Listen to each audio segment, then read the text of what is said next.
Greetings, friends, and welcome back to the 3 Minute Horror Show. We're trying something new. We're Brandon Reines, the filmmaker from Edmonton, is joining me from his channel Brandon versus Movies, and we are going to go over the Halloween movies one at a time until they're all done. And then when they're all done, maybe we'll put them all together and put out one big video. But I'm going to release these I think I'm going to release them every Friday, where we're going to talk about one of the new, what, sorry, not one of the new Halloween movies, but a new Halloween movie we'll talk about every week. So we're going to get started with number one, with the first Halloween, Halloween 1978, possibly the blueprint of the modern American slasher. Brandon, what do you think? Of course, I love it. I don't think you could be a slasher fan or even a horror fan and not like this movie. I don't. I've heard other people, including me. It's not my. I'll say right off the bat, it's not my favorite one of the series. And Yeah. there's a lot of people that have other ones that they think are the best. I've never heard anyone say that they just do not like this movie. It's. Hmm. I think even like Siskel and Ebert gave it positive reviews, and they hate anything to do with horror for the most part. So it is a beloved movie, and it did set the blueprint, like you said, but it set the bar pretty high. And it started off like it is. It's not a the budget may have been low, but it's not. I don't know how to say it, but there's a lot of low-brow slasher movies that followed it up. This one was not really low-brow. Like they took it seriously. They told a good story. Um, they put a lot of effort into it, and I think if they hadn't, it wouldn't have started the trend of slasher movies because it just wouldn't have made the impact that it did. Absolutely. I can think of one person who hated it, and that's my wife, because she watched Oh, it with me the other day, and she was not impressed. oh, She thought it was that's stupid. But good. what are you going to do? She doesn't like horror movies, so I, Yeah, I did convince there her you to go. watch this one. Yeah, so she didn't like that one, but yeah, I agree. It's not my favorite in the series, but it's the highest. It's the one that I've given the highest rating in the series. And I gave it, I'm going to spoil my opinion of this movie up front, and I gave it a 10 out of 10. I give this movie a 10 out of 10 because it sets the stage for almost every slasher film that came after it. It established the tropes, it established the technology that they used it did the POV of the killer thing. I mean, John Carpenter, let's just say, was borrowing pretty heavily from the Giallo films when you ultimately get down to it. Even the song, even the quintessential horror theme song, the Halloween dee, dee, dee, dee, dee, dee, dee, dee, you know what I'm talking about, and Yeah, the stingers that he'd play every time you see Michael Myers. That really, really sounds like a Goblin track to me. yeah, and it was it the Black Christmas, the Hmm. was that 70s that came out? Yeah, That one, that one, people say that one kind of started it, and they kind of have a point, but I think that was kind of like a test run. They didn't yeah, quite know what they were doing. It had some of the elements. It was kind of a half a slasher. Halloween kind of took some of that stuff and it took the Giallo films and turned it into something that became the modern slasher movie. And yeah, the POV shots and even just the masked killer. hmm, uh, I'm sure there've been masked killers in the past, but this one really kind of perfected it. And yeah, from there, we have Jason, and I mean, there's a million other killers. Even some of the ones I've made that just have masked killers, and yeah. they may not have existed if it wasn't for Halloween. So it it's a very well done movie. I don't want to criticize it too much, but it could also be because I've seen it like 100 times. I find like there's just some pacing issues, but funny enough, I don't find it so much at the beginning. I find it's like in the second half when the killing starts. Yeah. It's like I don't know. I get it that they had limited resources and stuff, and at the time things weren't as fast paced. But compared to some of the later installments, it was a bit slower. I kind of wanted it's like come on, just get on with it. I know Yeah. they were trying to build suspense, right? They would show Yeah. people, doing something in the house, and it would go on for like 4 minutes because they were trying to build suspense that Michael Myers is lurking about. But at the same time, it makes some of the shots kind of boring. Like a very minor criticism in an otherwise excellent movie, but that is something I noticed that when I rewatch it, I'm kind of like, all right, I've seen this before. Get on with it. I loved how much we saw of him before he actually started killing people. I loved how you could be having just a regular scene with two people standing in the street talking, and he'll drive by. And they may play the John Carpenter sting and they may not. You may just notice that it's that car going by and that white mask guy is driving it. He drives a car a lot in this movie. Yeah, I know people made a big deal. It's like, he's been locked up since he was 6. Like, how does he know Yeah, how to drive a car? But I figure, like, even growing up, like, you would see your parents drive, like, you would know the basics. And he's not like on a freeway where you would need skill. Like, he's in a yeah, town, like, forward, backward, steer, gas brake. I think he could yeah. figure that out. And watching TVs and movies when he's locked up, I'm sure he could have picked up the basics of driving. So I'm Hmm. not going to let that interrupt my enjoyment of the movie. I really like Jamie Lee Curtis. This is her first on-screen role, at least on the big screen. I don't know if she was on TV before this because she is a nepo baby. But I really like her. I think that she's fantastic. She's fantastic in this as well. Although on a rewatch, she didn't do as much as I thought she did. Like she was there for sure, and she was saying lines and all that sort of thing, but she didn't do a whole lot in this movie.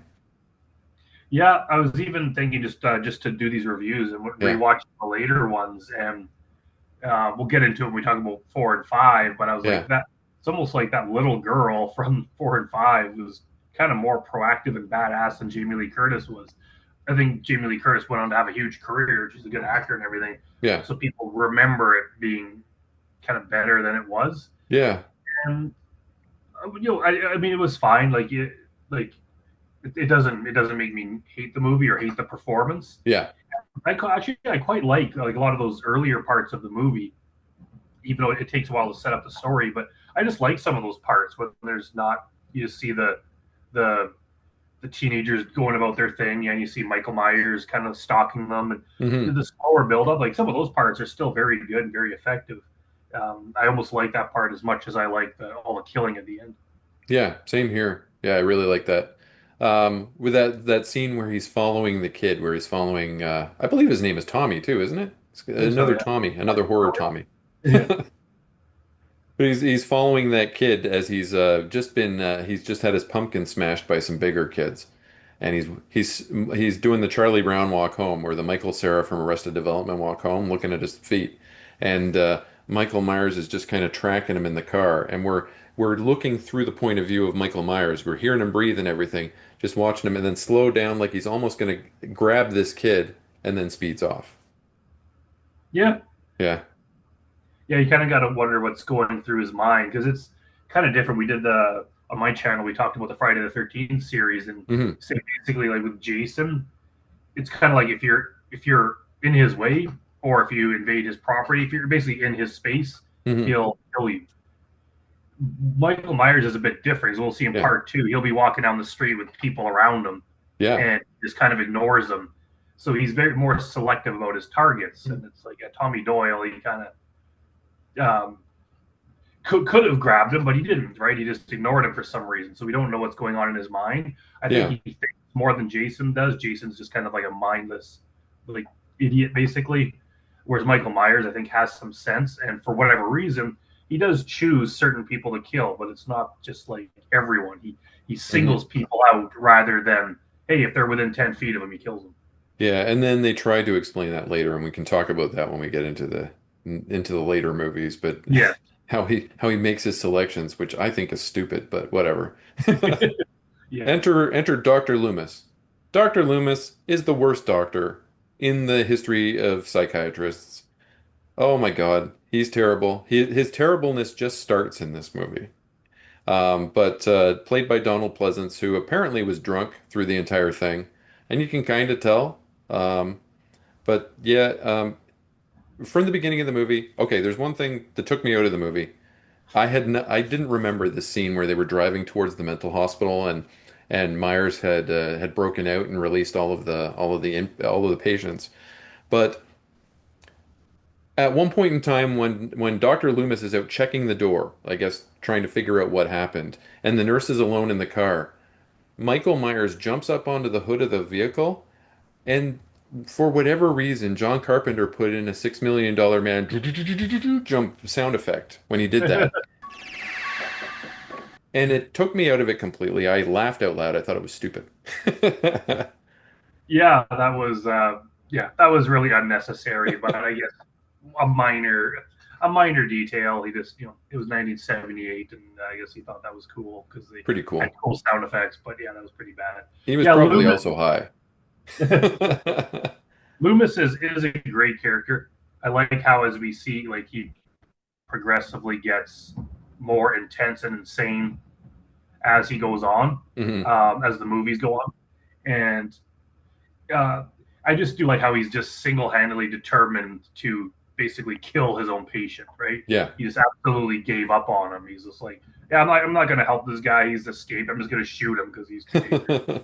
Um, and you gotta admire the guy's determination. Like he spends how many movies just I'll tell you though, hunting down this patient and has no mercy for him.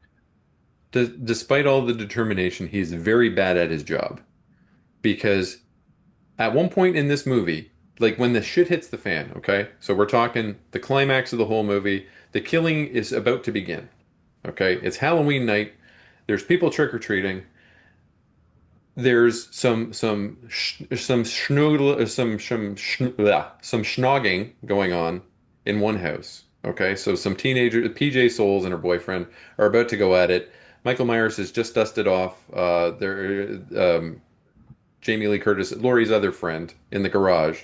Okay, Jamie Lee Curtis is across the street with kids, and she's watching them. Loomis is parked out front of the, or he's hold his ass out in front of the Myers house. Okay? He's looking directly at the Myers house. If he had turned his head this way, he would have seen the vehicle that Michael Myers stole from him parked on the street in front of these two houses, and he could have stopped at least four killings, right? If he had just turned his damn head, he would have seen that car. And then, okay, after he sees that car there, he decides, I'm not going to check these houses that he's parked in front of. I'm going to walk 3 blocks that way. yeah, maybe he's a little bit incompetent. Yeah. I guess he's a doctor, not a detective. But Oh boy. I my frustrations with Loomis as a character. But yeah. The killing itself was really cool. They established in this movie something that they kind of forgot about it in 4 and 5, I think, but they picked it back up when they did the reboots, or I guess continuations in 2018. They kind of picked it back up, and that is after Michael Myers kills somebody, and it's not every time, but it's a lot of the time when he, particularly when he kills somebody pretty brutally with a knife, like with a stabbing implement, he'll look at the dead body and kind of cock his head that way, like kind of like a dog or like a kid looking at something interesting. Like yeah, look what I've done. I've hmm. And I think that that is what differentiates Michael Myers from the other iconic horror villains. The fact that he doesn't really, this isn't really anything to him, but it's very, when he likes to look at his handiwork and finds it interesting. Jason kind of just tears somebody's head off and keeps walking, right? yeah. And Michael Myers is a bit more contemplative about it, and I guess they couldn't keep doing that too much. If they did that every time, Yeah, it would get old. So I could see why they kind of stopped doing that. But yeah, it yeah. is interesting to point out that he did that.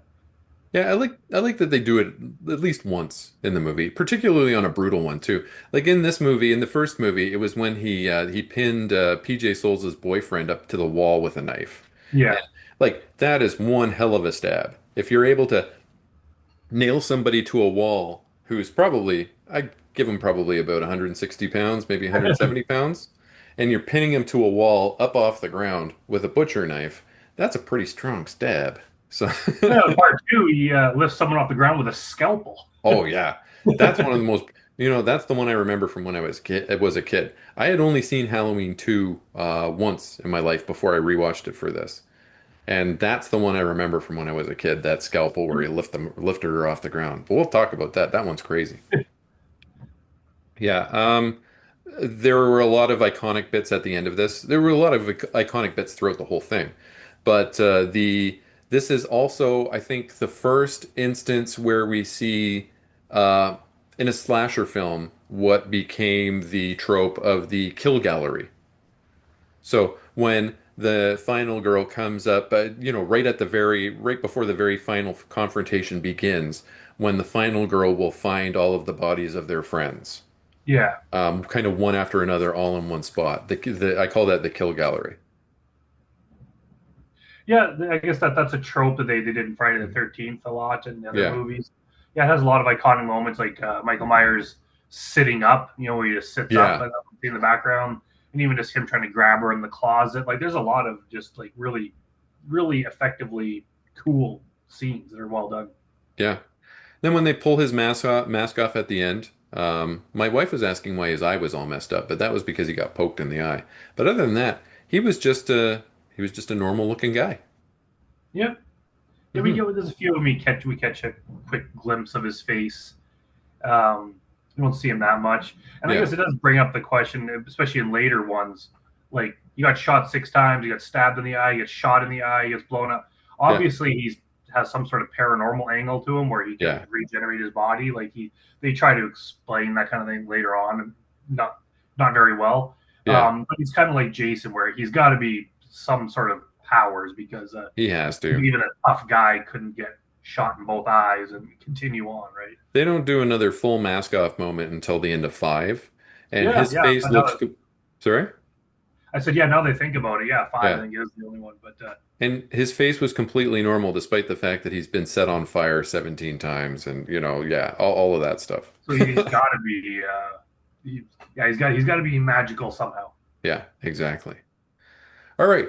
So, what would you rate Halloween 1 from 1978? It's again, it's hard because it's like you're rating them against each other or other Yeah. horror movies or other movies. I would go like 7.5, like Okay. strong 7.5. Like, it's good. I know I've given other movies, even for some of the Friday the 13th, the same ranking, and I might Hmm. not like them as much. I just find it so hard to to just kind of nail down exactly like an exact figure on it. Yeah. Because it's like, yeah, I really like it, but it changes, and I'll watch part four and I'll be like, yeah, that one's friggin' awesome. And I'll watch some other one and be like, well, that one's terrible. So actually, part one is better than I remember. So, but yeah, I go 7.5. Like it's a really good movie. All right. Well, I'm gonna give it a 10 out of 10. And the reason why I'm gonna give it a 10 out of 10 is because it has so much. It's a good story. It's suspenseful. I like it.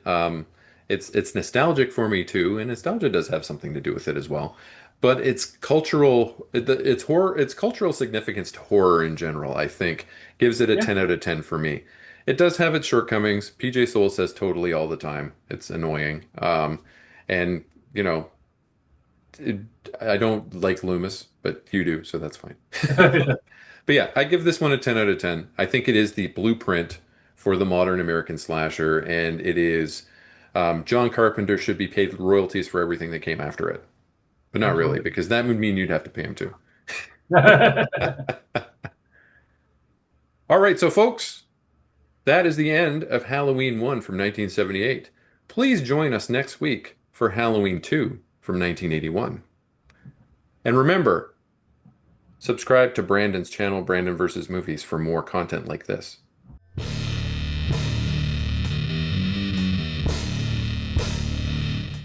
Greetings, friends. Welcome back to the 3 Minute Horror Show. Today we're going to talk about the second Halloween movie in our series, Halloween, where we do a deep dive on all the Halloween movies. It's myself and Brandon Reines. He's an Edmonton filmmaker, and he runs a channel called Brandon versus Movies, where we've done some more content like this sort of thing. So go and subscribe to him as well. And today we are going to talk about Halloween 2 from 1981. This is more of the night that he came back.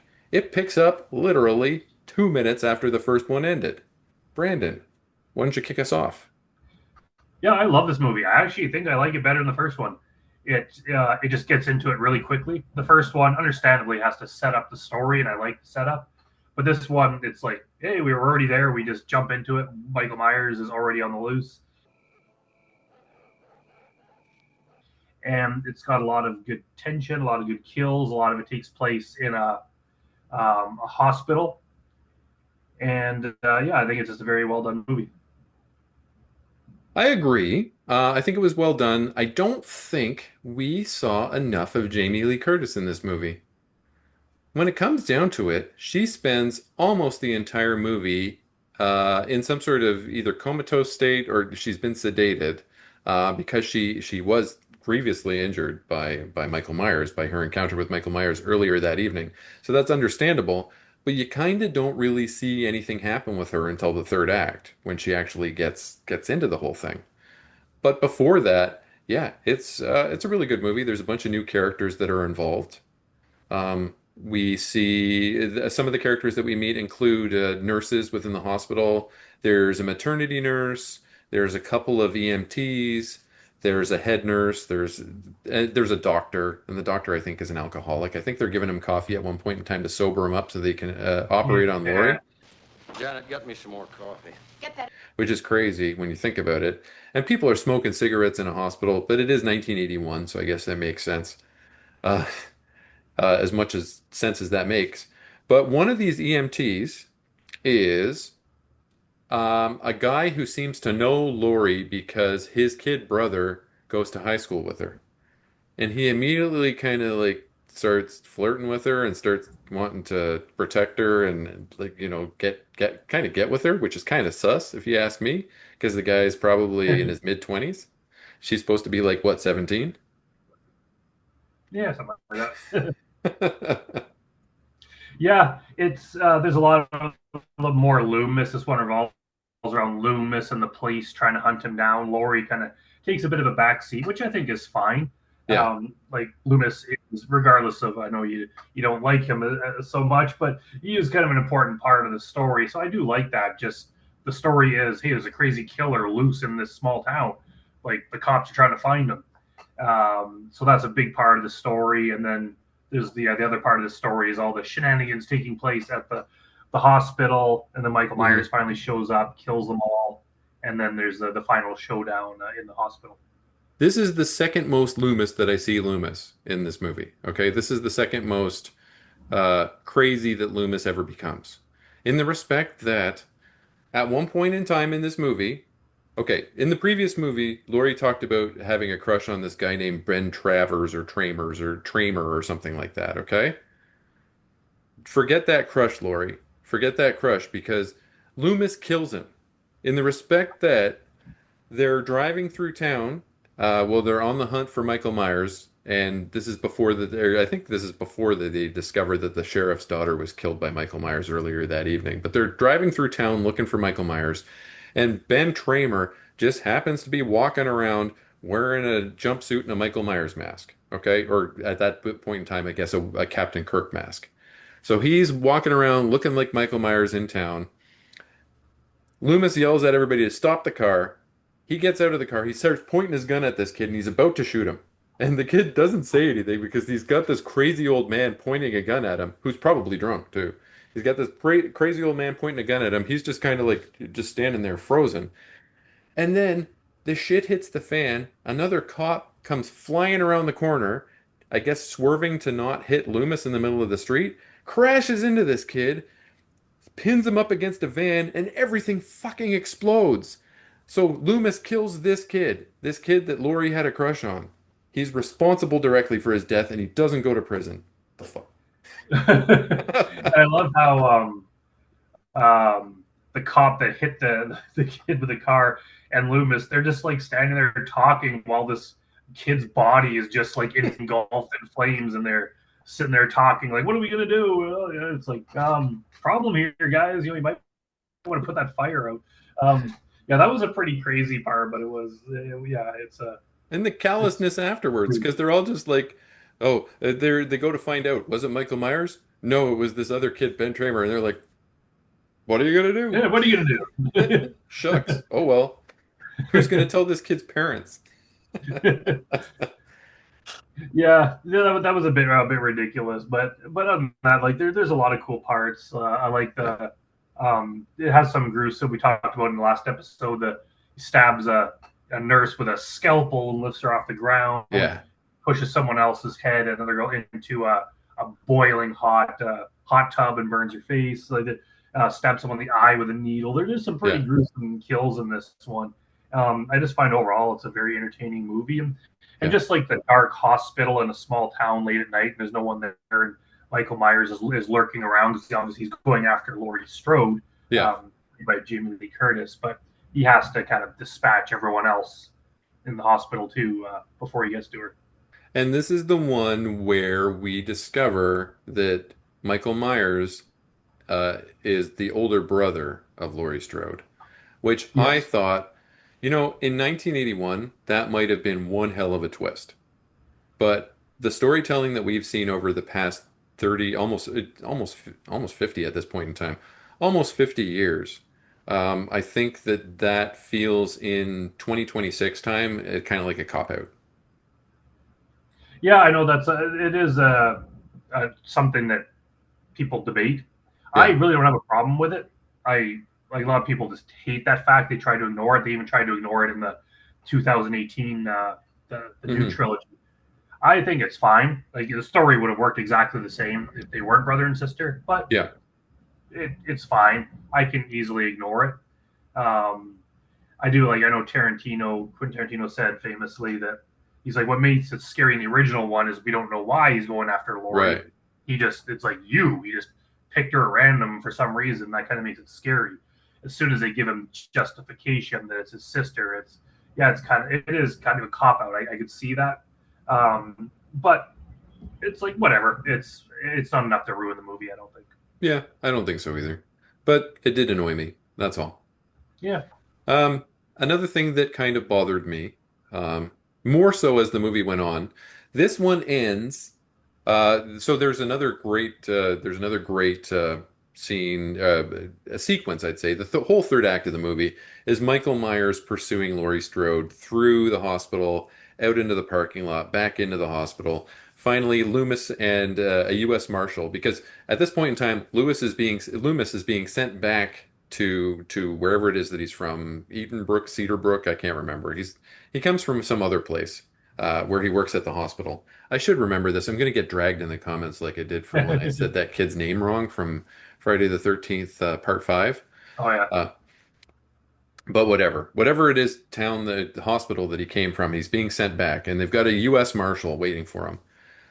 When they're on their way back, Loomis first of all says, "Okay, we got to go back to the hospital because I just figured out because this lady just told me that Laurie Strode is his sister."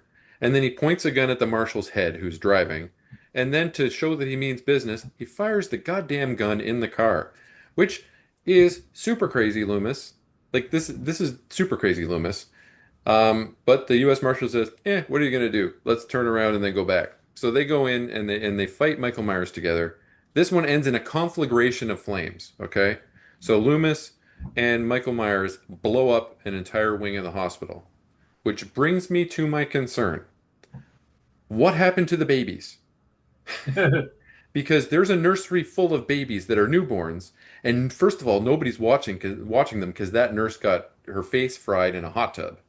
And second of all, they got blown up. He blew up babies. I think the babies are just fine. I think it was just that one little section. I think that yeah, that's how I imagine it. That explosion would have just been confined to that little area where they were. The babies were fine.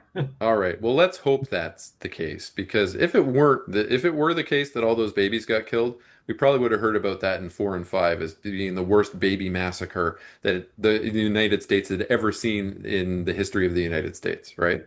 Yeah, I guess it shows how far it would have shown how far Loomis is willing to go to kill Michael Myers. But yeah, he's always yeah like threatening the cop with the gun, even if it Yeah. was justified. There would have to be consequences for that. Like you can't just point a Exactly. gun at a cop and shoot a gun. Like at the very least, you would have to pay to get that window replaced. Like Yeah. it wouldn't just be like it's all good. You meant well. It's like he need to be punished for that. Maybe nobody reported it because that cop got killed. Yeah. Actually, now that you So mention it, he went scot-free. But he should have yeah. gone to jail for that for causing the death of that Ben Tramer kid. Or at least been sued into oblivion by his parents. And not to mention, you mentioned he's being sent back to the wherever he came from. Yeah. Because like, the governor ordered you to go back. I don't think the governor can order civilians to do something. Can't be No. like, hey, you're a dentist. The governor ordered you to work Saturday. Yeah. What? Like it's like you can't just order someone and send the cops to go drag him back to his hometown. It's like I don't think that's the way things Yeah. work. But Walk into a restaurant after close and say, the governor ordered you to make me a sandwich right now because I'm hungry. So what do you think yeah, of this one overall? I'd say I'd also give it a 7.5, but I think I kind of like it better. I wouldn't necessarily say it's a better movie. Like the first one's probably a better movie. I just think Mm. if I had to watch one again, I find part two more fun to watch. Hmm. Um, just because it's just it you don't have all the setup because when you rewatch the first one, it's like the opening's kind of cool, and then but then you just get a lot of other stuff which is well done and they're good parts. Yeah. But once you've seen it like 30, 40 times, it's you kind of want to get to more Michael Myers stuff, which I figure there's just more of that in part two. Yeah. Overall, I give this one a 6 out of 10. So it's quite a bit lower than the first. It's definitely not my favorite in the series. My favorite in the series is coming up soon. Yeah, But you know what? I haven't seen the Rob Zombie ones yet, so maybe they'll end up being my favorites. But yeah, it was entertaining. It was still better than most of the movies that I watched, to be perfectly honest. If you look at my letterboxd, my low end, it's kind of a balanced arc if you look at it really. But I watch a lot of bad movies, and this is not a bad movie. It's a good movie. it's great for the longest time. Like growing up, it was my favorite one. Yeah. Not so much anymore, but yeah, it's very. I just think as a horror movie, a standalone horror movie, it's great, and as part Mhm. of the Halloween series, it's great. They did a lot of the Michael Myers things that they seem to lose in the later ones as well. In this one, I guess with it wasn't John Carpenter directing this one, I don't think. No, But they picked up a lot of the mannerisms. Like there are a lot of situations where you'll see him doing something in the background where your focus is on the main character over here and they don't know they can't see what's going on back there, but he's back there doing his thing. And you can see it. They don't do that so much in the later movies. no, that's a correct assessment. Hmm. All right, so that brings us to the end of Halloween 2 from 1981. Remember to go ahead and subscribe to Brandon's channel, Brandon versus Movies, and subscribe to me while you're at it if you want to. And we will see you next week when we talk about my favorite movie in the entire Halloween series, Halloween 3.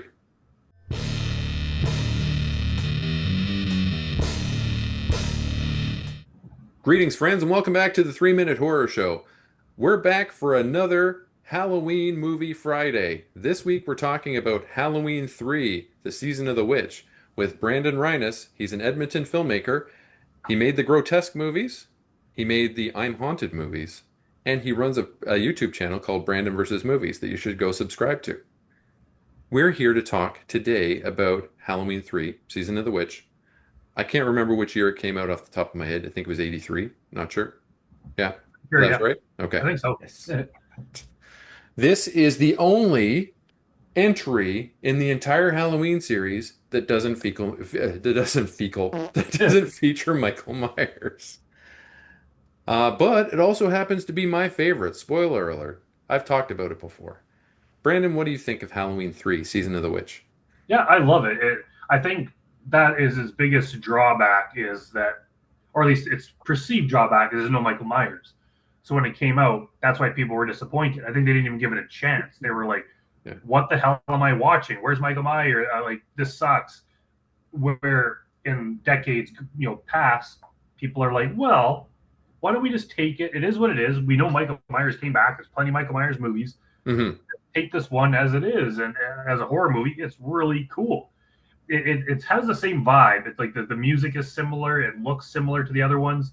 Yeah. It's definitely a Halloween movie, and I think they wanted to make an anthology where each one would be a separate story. Yeah. But they ended up going back to Michael Myers after this one bombed. So we have this one weird one with no Michael Myers. But yeah, the story's cool. It's got like it's very fun to watch. There's a lot of cool stuff. Every time I watch it, I just either notice things I didn't notice the last time, or Yeah. I just see things I remember, and I'm like, oh yeah, that is cool. Like they don't make movies like this anymore. It's weird and it's cool. Like it's an interesting. I don't know how to say it. It's cool. Basically, is what I'm trying to say. I agree with you. And I'll tell you, when you ask somebody who watched it in the past, the first thing that they remember about that movie is the song. It's the Three More Days Till Halloween, Yeah, Halloween, yeah. the Silver Shamrock song, because it gets stuck in your head. It's annoying. It gets kind of annoying when you're listening to it during the movie, but if you've got that nostalgia glass on top of it, that you remember it, it's a whole lot of fun because they play it over and over and over again throughout this movie. It's a TV ad that's running. Okay, I'll give you people the basic premise of this. Okay, for the people who are uninitiated, what's going on is it's Halloween. Okay, it's about to be Halloween. There's a company called Silver Shamrock that's selling these masks. Okay, and they're special masks. There's a skull. There's like a skeleton mask. There's a pumpkin mask, and there's a witch mask. And they're selling these masks, and they're the hot thing. They're like Cabbage Patch Kids when we were kids, or like Tickle Me Elmo when younger people were kids. But they've got this special disc in the back of them, and you can't tamper with this disc. And it's what makes this mask special. It's how it identifies it as an authentic silver shamrock mask, is this little disc at the back. And if you do happen to get this disc off, you're hooched. You're dead because it's going to shoot a laser beam through your face if you take this disc off, and out of that hole in your face is going to be snakes and bugs and all sorts of gross stuff is going to come out of your face and kill everybody who's around you. It's really cool and it's really gruesome. This movie is gruesome as hell. Okay, but I kind of got off track there. What happens is there's the guy, okay, this conspiracy theorist kind of guy who winds up dead. I don't know. He winds up dead in the hospital. Or he's in the hospital and he gets killed. And I can't remember the exact scenario of it. Do you want to take over from this? Yeah, so yeah, this guy, the opening, this guy's fleeing a Yeah. couple of guys in suits who are Hmm. trying to kill him. He gets injured, winds up in the hospital, and the guys in suits end up coming in, killing him. And then the doctor, he's kind of wondering what the hell's going on. And this guy Yeah. died clutching one of these Halloween masks. Yeah. Yeah. And then that guy's daughter turns up at the hospital wondering, like, what happened to my dad? And so that young woman and the doctor team up and they realize, hey, the last place that this dead guy went was to this factory in this small town that makes Hmm. these Halloween masks. And So they team up meanwhile, and they go there. the suit guys that had chased this doctor or this guy that was clutching the mask in uh, goes out to his car, sits in his car, and just explodes. Yeah, he pours gasoline on himself Yeah. and ignites Yeah. himself. Turns out they're not actually human. They're some kind of like robot android things or whatever. But They're crazy Irish robots that were brought to life by the magic of Stonehenge. And that's why this movie is fucking awesome. yeah, it kind of goes off the rails in terms of like, wow, like it's very creative. Like I said, they don't make movies like this anymore. If they did, it would be if they made this movie now, the story would be toned down a lot. It would Oh be yeah. more realistic. But yeah, this one of the stones from Stonehenge had been stolen and transported to the United States because it had magical powers. And then for some reason, this company um, wanted to kill all these kids in America by having these masks kill them all. Because at 9 p.m., all the kids that were in the mask Yeah. were supposed to go and be sure to watch your TV, and then they're going to run some sort of ad or whatever to basically kill them all. Yeah. It's friggin' wacky as hell. It's pagan revenge against Christianity because so many pagan Irish kids got killed by the Christians that they want to get revenge and kill every kid in the world, or at least in the United States. I don't know. It just seems like an odd way to do it though. Yeah, sure, but it's fun. It's a fun way to do it.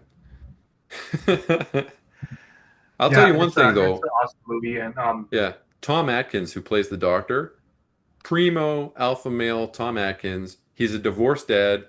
If you are a single mom or a bored housewife in this town, Tom Atkins' character has fucked you. He has slept with you, and he will sleep with all the mothers in town. And if you are a MILF, Tom Atkins' character is in your area. it's funny because he's also in The Fog, directed by John Carpenter, Yeah, who did the first Halloween movie. And in that one, he meets Jamie Lee Curtis, yeah. and same thing happens. Yeah, Tom Atkins. Oh yeah, because like also, rest assured, Tom Atkins does sleep with this guy's daughter, who's probably like 20 years old, and he's like 43. Rest assured, he sleeps with her Yeah. too. Tom Atkins is an alpha male in this movie. In his defense, though, she's the one that put the moves on him. She totally initiates that. Well, how could she resist? He's Tom Atkins. He's the MILF Slayer, right? Tom Atkins as well. Like Tom Atkins, you could watch him in anything. He's fantastic in everything. Fuck, what's that? It's gone out of my brain. That movie where he answers the phone by saying "thrill me." Oh, people are gonna drag me so hard. Oh my God. Hang on 2 seconds. I'm gonna look it up. Hang on, folks. Brandon vamp for me. We'll just cut this part. Oh, okay. You don't want to vamp for me? Tom Atkins. Night of the Creeps. I just remembered it. Oh, Yeah. All right. I was talking about Night of the Creeps.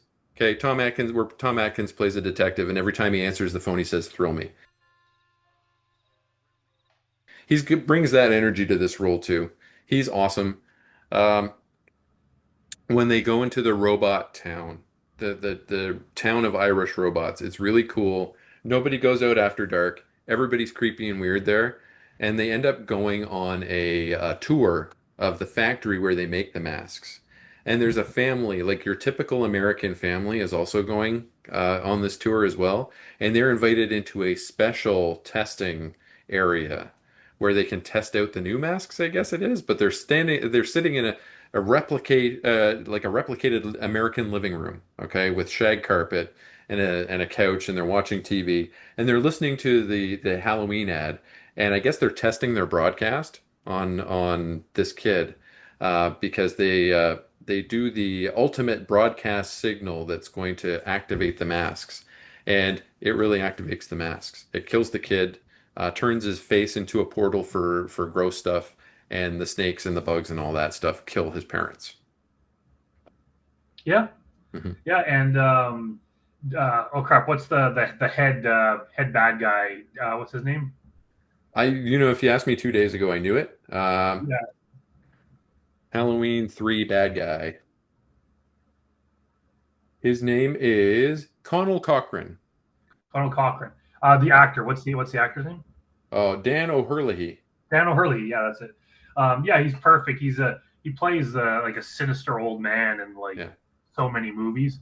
But yeah, he's perfect, and it's yeah, like everything's so weird. Even just the way I don't want to spoil the ending, but the way they kill all the evil robots, like the scientist Yeah. robots that work at the factory, like everything's just so it's kind of goofy, You but at can the same spoil it if you time, want, because I'm about to spoil the whole end of the movie. okay, sure, it's weird and kind of goofy, but it's played very seriously. They don't Mm. really camp it up. It's played seriously, but it's also quite gruesome at times. Like it's Yeah. really a perfect mix. Like if they made it nowadays, they would have toned it down, or they would have made it like self-aware and kind of funny, or they try to make it funny. Like this one, they took it seriously, which is just weird for a movie that's so Yeah. out there. I found it to be gorier, definitely gorier than the first two. Yeah, Yeah. yeah. And it does not have a happy ending. This to spoil this nearly 50-year-old movie for everyone, it doesn't have a happy ending. Every kid in America dies at the end of this movie, and probably their parents as well. The only people who Well, aren't dying are the people who are like locked away somewhere. in I think their intent was to leave it open, Yeah. like you don't know what happens, because basically they Tom Atkins escapes the clutches of Colin Cochran, Yeah. and he finds a phone at a gas station, and he calls the cable companies, like Yeah. cut the broadcast, and so they do. But then there's a kid turning the TV, and he turns to a different channel, and it's Yeah. like, oh shit, it's on another channel. Yeah. He calls that one, and he's like, turn it off, turn it off, turn it off, and then it ends. Yeah. So it's kind of hinting that they didn't turn it off in time because it's on multiple channels. But I think they were supposed to leave it like maybe they turned it off in time, maybe they didn't. That's I what I think it got. was an impo Sorry? At least that's what I got from it. That Yeah. it's like you don't know whether or not they turned it off in time. What do you think happened? I think it was an apocalypse level event. Yeah, I think it's leaning towards he didn't make it in time. And I don't think like not every kid, because not every kid was wearing these masks. Yeah. There's other kids wearing other, but there was a lot of kids wearing these masks because they were Yeah. popular. So it would have had a devastating effect on the country, just wiping out Yeah. like a third of the kids type of And then thing. all of the poisonous stuff that came out of them is going to attack everybody else. Yeah, you're gonna have worms and snakes and bugs crawling everywhere. So Yeah. yeah, it was definitely a downer of an ending. Yeah. Really, really sucky November 1st. I can tell you that much. Well, what do you think overall of that one? I I love it. I absolutely love it. It is hard to compare it to the others because it is the weird one, right? It's Yeah. like if someone wanted to be introduced to the series, Yeah. like don't show them this one. This is like maybe the last one to watch, Yeah. because all they know is Michael Myers. So if they start with this one, they're gonna know what the hell's going on. But overall, like it's a great horror movie. It's a great '80s horror movie, and it's I do find myself looking forward to it every time I rewatch the entire series. Hmm. It's one of the ones like I just can't wait to watch again because it's yeah, it is just cool. Like I said, they don't make movies like this anymore, so I'd probably give it like I hate to give them all 7.5, but I'm gonna do it. Different 7.5, but it's a really good movie. I give this one a 9 out of 10, and this one is in my top 10 movies of all time. It's not in my top 5 anymore. It got bumped out by The Greasy Strangler when I watched that one. But it is in my top 10 of all time. I do get some childish glee every time I hear that jingle, the Three More Days Till Halloween, the Silver Shamrock song. And I'm not going to sing it here. I can't sing. If we want somebody to sing that song, we can get Elizabeth Chamberlain on here because she can sing. I can't sing, so I'm not going to sing it.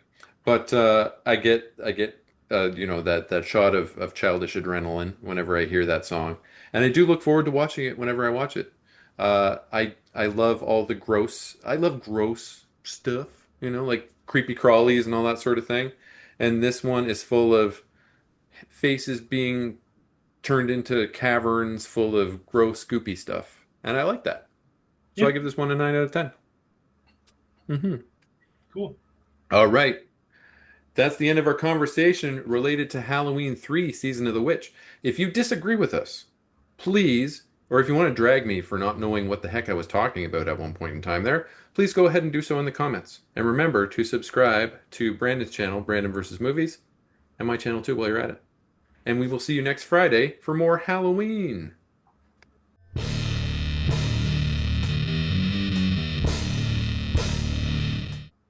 Greetings, friends, and welcome back to the 3 Minute Horror Show. It's another one of our Friday Halloween episodes, and today we're talking about Halloween 4 from 1988. I got the date right on this one. I remembered it because it's 10 years after. It's supposed to take place 10 years after. All right, so I'm joined here again with Brandon Reines. He's an Edmonton filmmaker. He's responsible for the Grotesque movies and the I'm Haunted series, not the Japanese Grotesque movies, the Canadian Grotesque movies about Mildred Moyer with the big nose. He also runs a channel called Brandon vs. Movies, where you can find more content with the two of us, where we discuss movies like this. If you so desire, you can subscribe to him, and you should. And Brandon, why don't you kick us off talking about Halloween 4: The Return of Michael Myers? Yeah, so this one after Halloween 3, the Season of the Witch, where they went in a different direction and didn't have Michael Myers, and the movie was a huge bomb. They were like, okay, you know what? We should just go back have Michael Myers. So Michael Myers came back in this one and has been in every single movie ever since. So what we ended up with is one movie without Michael Myers, which is part 3. But from now on, he's back. And in this one, it looked like he died at the end of part 2. You got to admit, he not only been shot a bunch of times, he got shot in the eyes and he got set on fire, blown up. He's supposed to be dead, but turns out he's not dead. He's just injured and he's been in a coma. And they move him. They're transporting him to a different hospital or something, and he escapes and goes back to Haddonfield.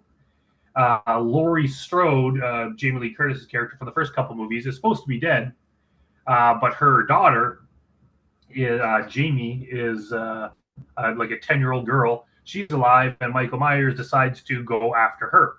So for this movie and the next movie, and even the next movie after that, he's he's hunting down this girl. So for the first time, we have a child actor being the final girl, and we have Loomis, who's crazy as ever, although not quite as crazy as he is in the next movie.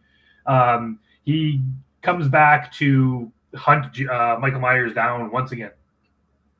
Loomis, yeah, it sure did look like Loomis got blown up in that last movie too, but he survived as well. He's got burns on his hand and on his face, but yeah, he survived as well. This movie, he's the least Loomisy in this movie. I found so far he's the least objectionable in my eyes anyway. Loomis is. This is also Jamie, the daughter of Laurie Strode, is played by Danielle Harris, who has gone on to be in horror movies predominantly for the past almost 40 years at this point in time. So this was her first on-screen role, and she's still doing horror to this day. She was also in the Rob Zombie movies as a different kind of character. I initially had thought that she played Laurie Strode in those movies, but no, she played, guess somebody else. Because I looked it up. I haven't seen them yet. I'm bad. I'll see them. I'll see them before we do our next recording of these things. Okay? Okay. We'll talk about it then. But but yeah, she was really good. She's a really good child actor. Holy crap. Because you can be hit or miss with child actors, and she Yeah, was really on point. Like she was really good in this. yeah, I'd almost say like she's almost better than Jamie Lee Curtis. To tell you the truth, like Yeah. she just is great. And I feel bad because apparently, like in more recent years, Danielle Harris met Jamie Lee Curtis and was like, "Oh, hi, like I played Jamie in Halloween 4 and 5," and Jamie Yeah. Lee Curtis kind of like brushed her off, like, Really? and I Oh, was like, kind of like, duh, that's pretty mean because like for a freaking kid, like she had to do some like hardcore acting, and she did yeah. a great job of just being absolutely traumatized Mm-hmm. by like the death of her mother and also this crazy man that's trying to kill her. So she did a good job. And it's Yeah. funny too, you mentioned Loomis's burns because Yeah. it's like unless I'm missing something, it's been 10 years since the last movie. His burns like they would have healed a little bit or maybe scars. The first time you see him, he's got like definite burns on the side of his face. Yeah. But an hour later in the movie, that all of a sudden the burns are noticeably more healed than they were in the first scene. You figure after 10 years, there wouldn't be a noticeable difference from one day to the next. It's But part I of that guess whole Myers magic. It's rubbing I off on him. think they just ran out of makeup budget. So Oh, they put it all in maybe. the first scene, and then they're like, well, we don't have the money or we don't want to waste the time doing that for every scene. So how about we just have it not look as bad? Yeah, I didn't notice that. So the whole premise of this one, like Brandon said, it all kicks off by doing the thing that you never do with Michael Myers, and that is transporting him somewhere. Because you never transport Michael Myers somewhere, because if you do, he gets loose. That's how he gets loose, when he's being transported. Every time. So they decide that they're going to transport him because he's comatose, and they're going to take him to some other hospital where he's going to live out the rest of his years because they get a double win from that. First of all, they can get rid of having this body of this killer that's just vegetative, sucking up resources in the bottom of their hospital. And number two, they can get rid of Loomis because the only reason Loomis is still kicking around is so that he can look at this vegetative body every day for the past 10 years.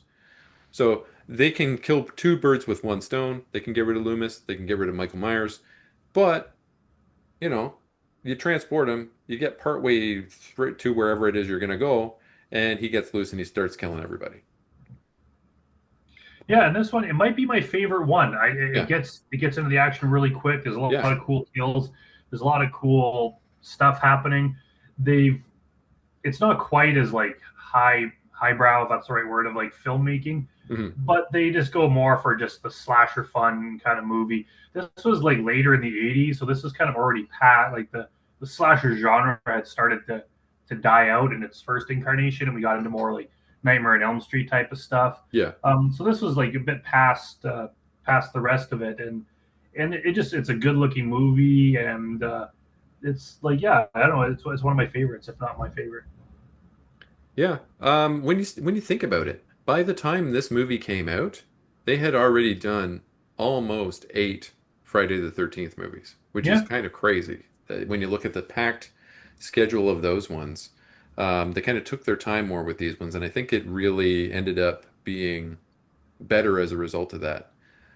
The first thing that Michael Myers does after he gets loose, he needs to. What's the first thing you need when you're Michael Myers? You need a jumpsuit. Okay.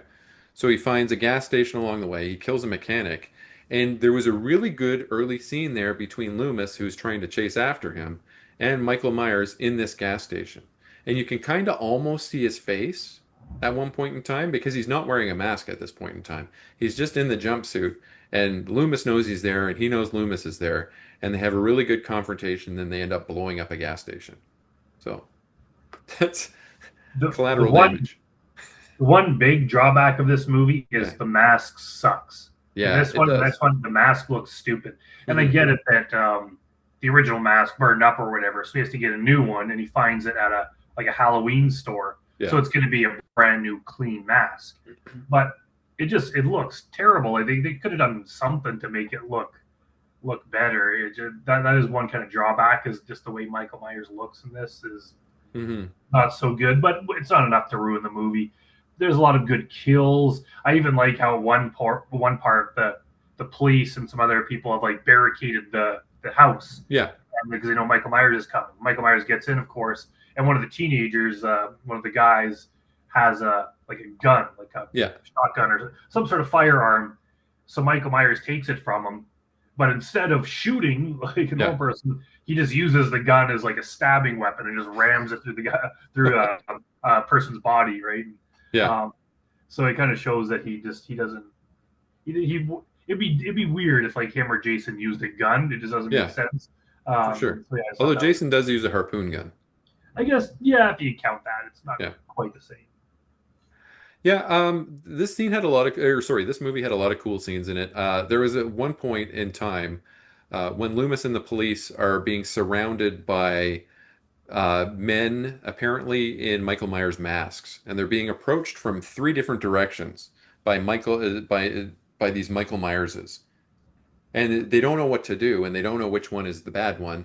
And it turns out that it's actually four directions they're being approached from. And at one point in time, right before they actually start shooting, they pull the masks off, and oh, it's just local teens being assholes. And so I thought that was very effective, but it turns out the one behind them was the actual real Michael Myers. But what are you going to do at this point in time, right? They didn't turn around. Yeah, I like a lot of the parts in this movie. I also like how when Loomis first arrives in Haddonfield and he goes Yeah, to the cops and he's like, Michael Myers is on the loose and he's coming here. And I love how the police are just like, okay, let's go. Right, yeah, right. Where if this was like a Friday the 13th movie, like part six, the cops would be like, oh, you crazy old man, we refuse to believe you. No matter what happens, we're gonna think that you're the one. Like that whole stupid thing where they refuse yeah, to believe. In this one, it's much more realistic. That it's like, okay, yeah. we're gonna believe him. I was like, oh, they didn't do the stupid trope where he has to prove himself. I like that part. I like the part where a bunch of the the old timers from the bar hear Hmm. about Michael Myers is loose. So they grab their guns and basically they're like a lynch mob, bunch of vigilantes. Yeah. And of course, the Michael Myers got to the police station and killed all the He police killed in there, every friggin' cop. except for the sheriff. Yeah. So the sheriff is trying to tell these guys, like, no, you crazy bastards, like you can't just go around hunting Michael Myers by yourselves. And then Loomis basically he's like, you don't have a police force. Like these men are the only line of defense that you have.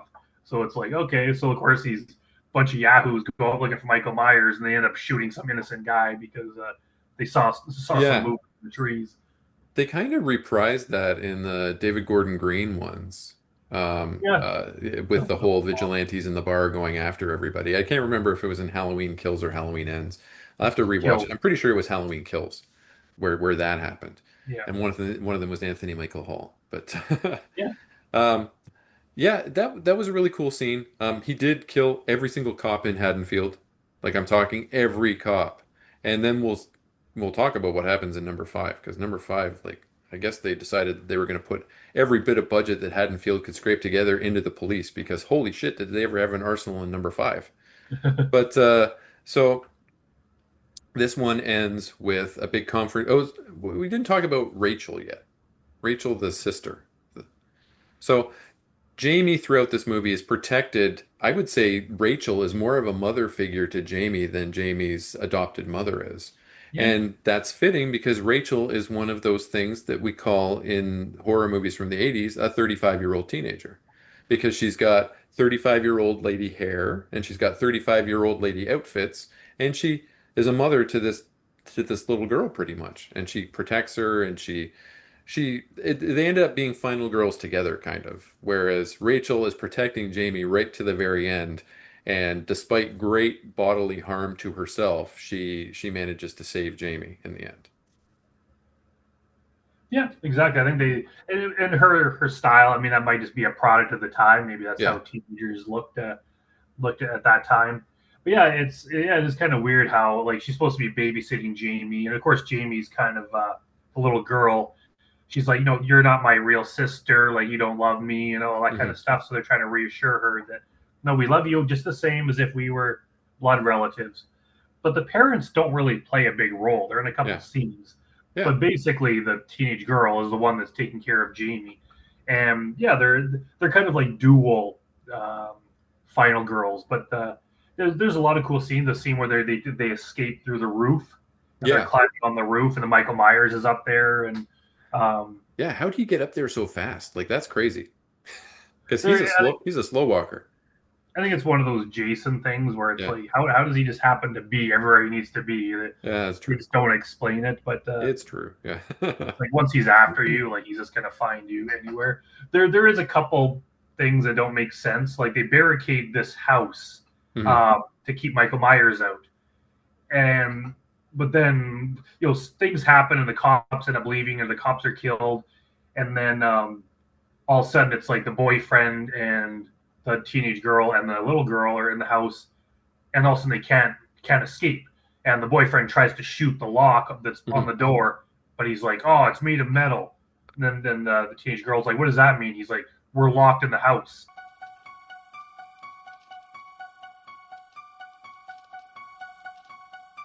It's like, how are you locked in the house? Like, you barricaded it. There's windows. There's multiple doors. You can't be locked in a house. It'd Like, be they super don't weird if lock. it locked from the inside and not the outside. Yeah, I was like, okay, they could have done a better way of showing that, but so be it.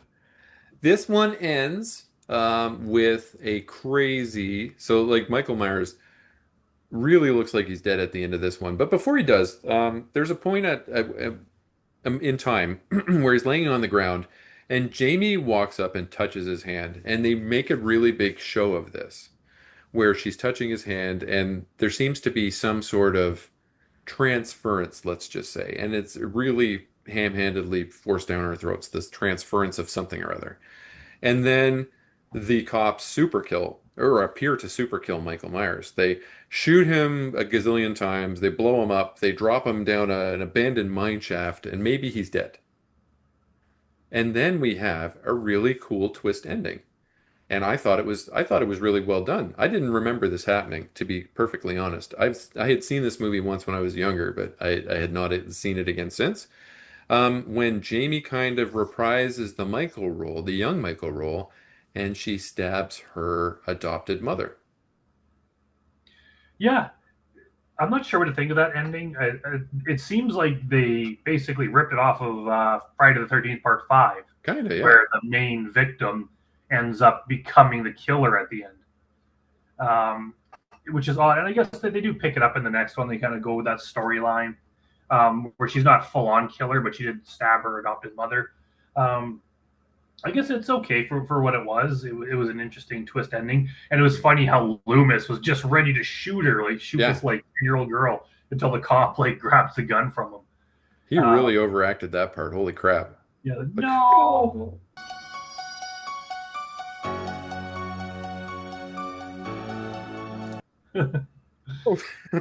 um, but yeah, that was pretty cool, and they left it open for a sequel because yeah, Michael Myers gets blown to pieces, but he falls down this shaft, and you don't see his body, but he's dead at least for this movie.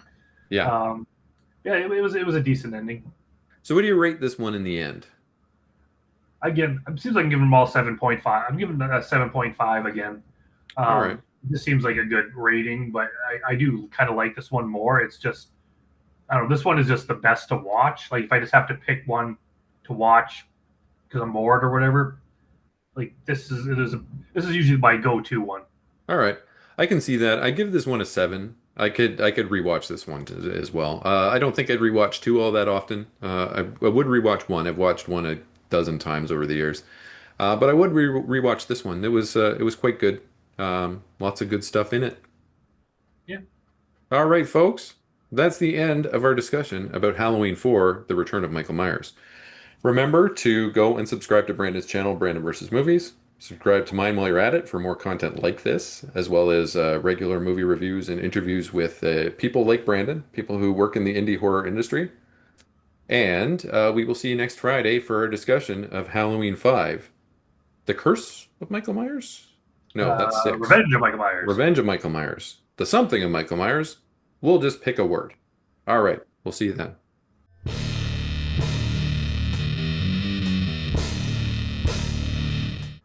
Greetings, friends, and welcome back to the 3 Minute Horror Show for another Friday Halloween movie breakdown. So I'm joined here again with Brandon Reines. He's an Edmonton filmmaker responsible for the Grotesque movies, the I'm Haunted series, and he has a channel on YouTube called Brandon versus Movies, where he does more content like this. There are several series that we've done together where we break down movies and do deep dives about them. And we're doing another one today, this time on Halloween 5: The Revenge of Michael Myers.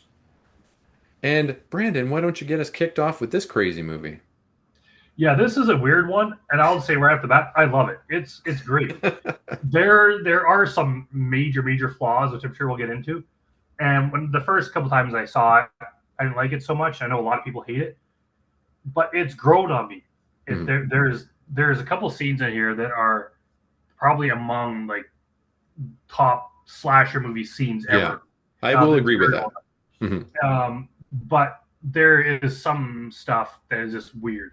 So basically, Jamie Lloyd, the little girl from part four, at the end of part four, she kind of takes on Michael Myers' persona, stabs her adopted mother, and now she is a mute because she's traumatized after everything that's happened to her, and she's living in like some kind of hospital.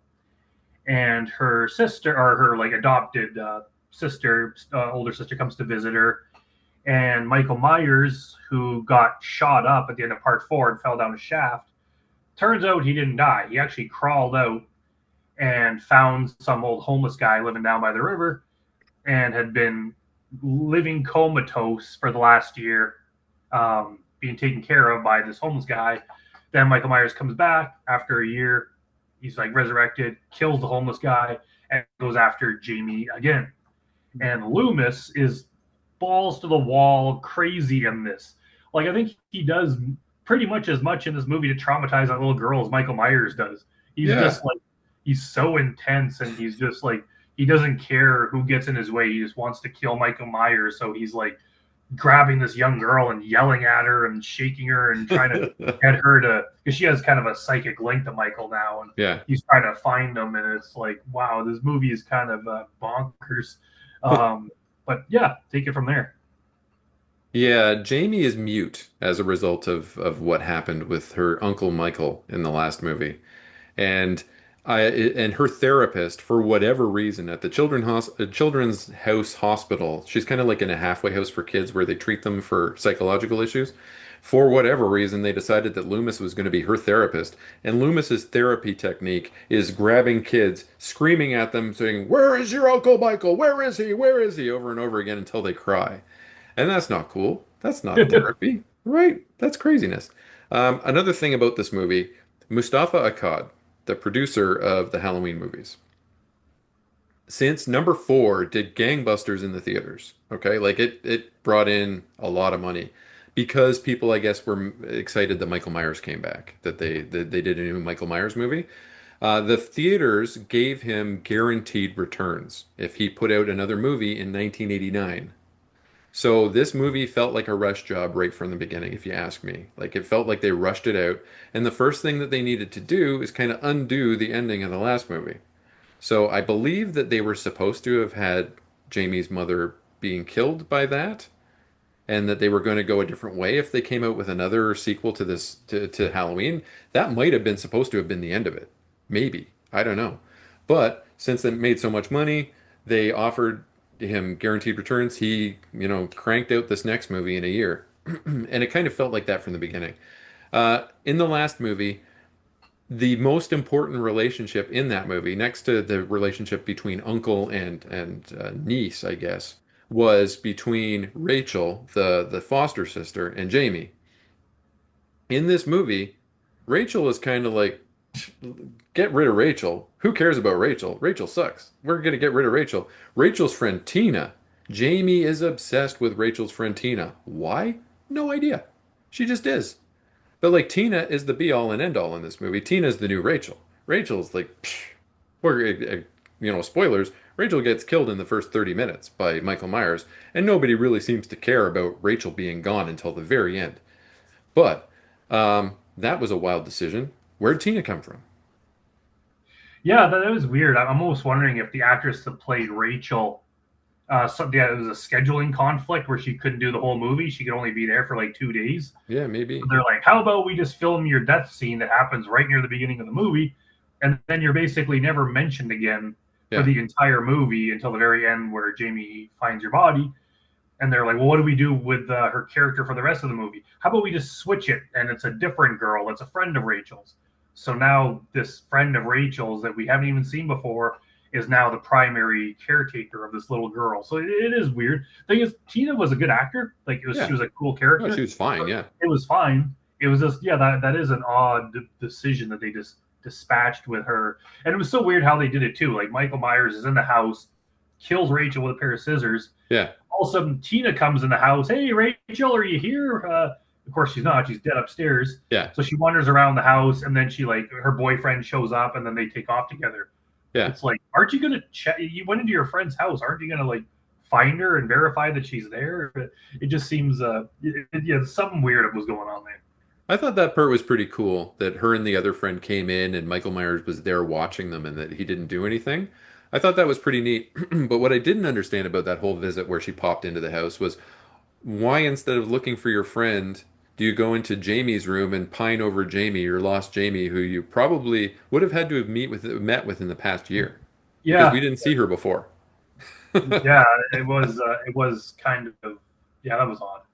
Yeah, And before we get on with it, yeah, we talked about it in Friday the 13th. How Kane Hodder said, no killing kids, no killing animals. yeah, The Halloween series has a lot of dog murders in it. yeah, In this one, yeah, they flat out murder the Doberman or whatever that dog was, yeah. and there even some of the other ones. Like, yeah, there's I think part four had one like Michael Myers kills dogs, which is Mm, just weird for a beloved series. It seems like people, especially nowadays, horror fans love the Halloween movies more than the Freddy or Jason movies, which yeah. is weird because usually people don't put up with animal killings.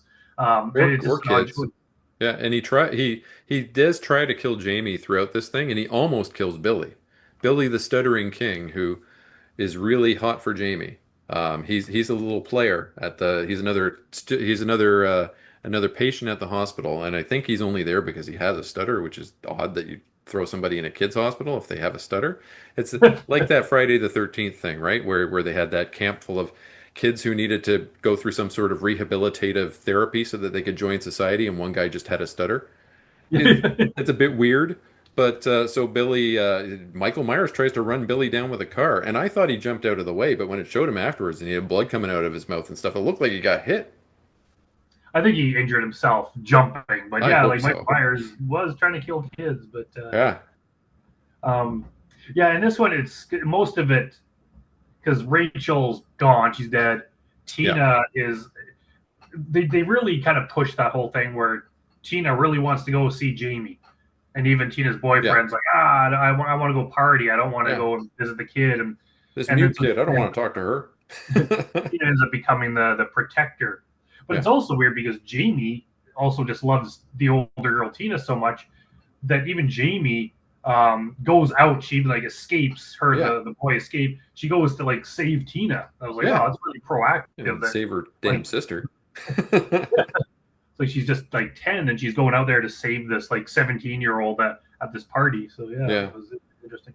So another thing that happens in this movie, we didn't talk about it yet, is Jamie is mute. Did I say that already? I think I did say that, and she's in the Mute for hospital. most of it. Towards she Yeah, starts talking in the third act. right. So due to this psychic link that she has with her uncle, she can see when he's about to kill somebody for the most part. She can't see what he's doing most of the rest of the time, but she can see when he's about to kill somebody. And she'll go into seizures. And they're crazy seizures. They look really bad. I mean, again, Danielle Harris did a bang up job. She looked like she was in serious distress, and they did a good job with the makeup department too, in making her look like she was going through something there. But again, in the very first one, when he first comes back to life to kill the hermit that lives in a shack down by the river, um, she goes into a seizure that is so strong that she can't breathe. They're about to give her a tracheotomy so that she can breathe, but Loomis just keeps yelling at them, "Don't save her! Don't do it! Don't do it!" And like, if you waited 1 second longer, Loomis, she would have been dead, and that would have been like, you're really rolling the bones on this thing, pal. Yeah, Loomis is very, very intense in this one. Definitely. He doesn't make it through the end, folks. Loomis dies Well, in this one, maybe. he's in the next one, so Oh, I he. didn't even remember that. All I know is that Paul Rudd's in the next one. I don't even know if I've seen it. It's the one. Part 6 is the one I've seen the least, Okay. but I do know Loomis is in it. He Uh, dies in the next one, but in this one, it looks like he dies, but he doesn't. But so one of the drawbacks of this movie, we can talk about the good stuff after yeah, too, is the entire series up until now, Loomis has been driving home the point that Michael Myers is pure evil. yeah, Like, don't try to save him. I'm a psychiatrist. Got to kill him. That's his whole thing, is kill him. All of a sudden, this one, he switches gears where yeah, he's like, Michael, like, killing Jamie is not going to help the rage inside of you. yeah, Kind of like all of a sudden, Michael could be redeemed. And even there's a part of the end where Jamie calls Michael Myers uncle, yeah, and he takes his mask off and he has like a tear running down his yeah, face. So all of a sudden now they're trying to pretend like the guy's human and may have a good side, which is a complete 180 from what they've been doing up to this point. yeah, exactly. Another weird thing about this movie, and again, we will get to the good stuff in a few minutes, is the guy with the cowboy boots and the cigarette. Oh yeah, There's a guy who's walking around. Okay, another thing.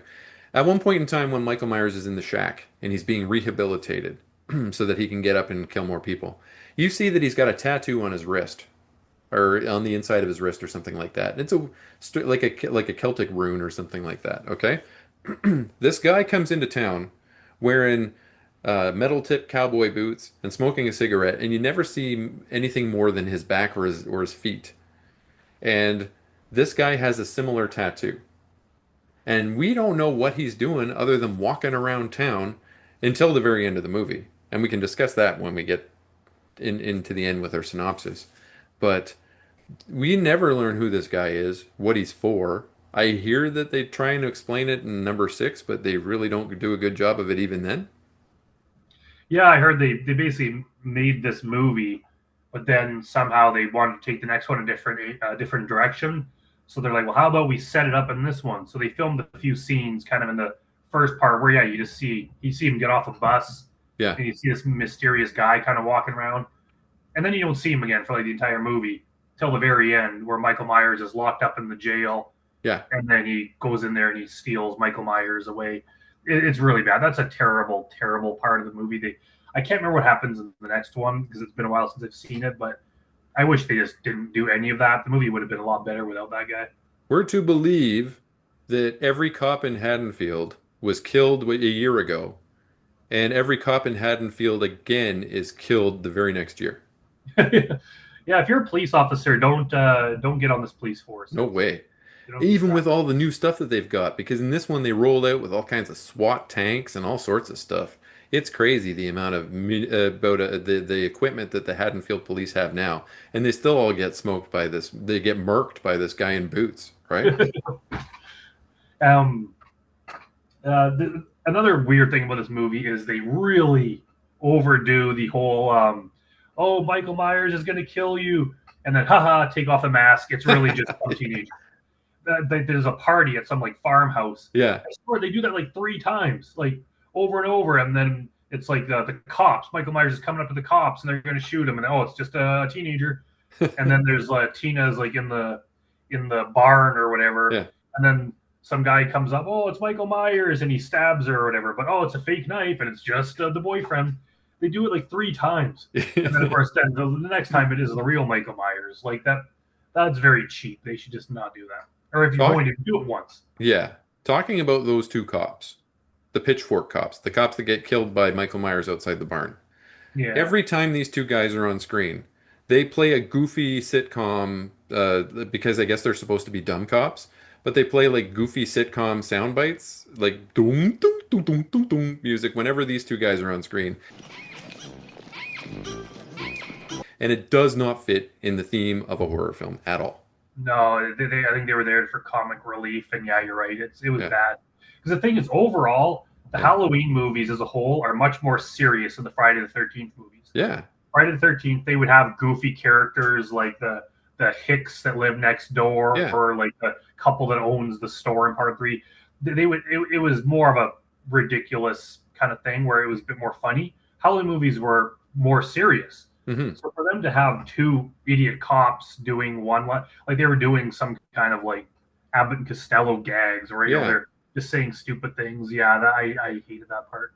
Even in Friday the 13th, when they had those comic relief characters that were goofy and everything, they still treated it seriously.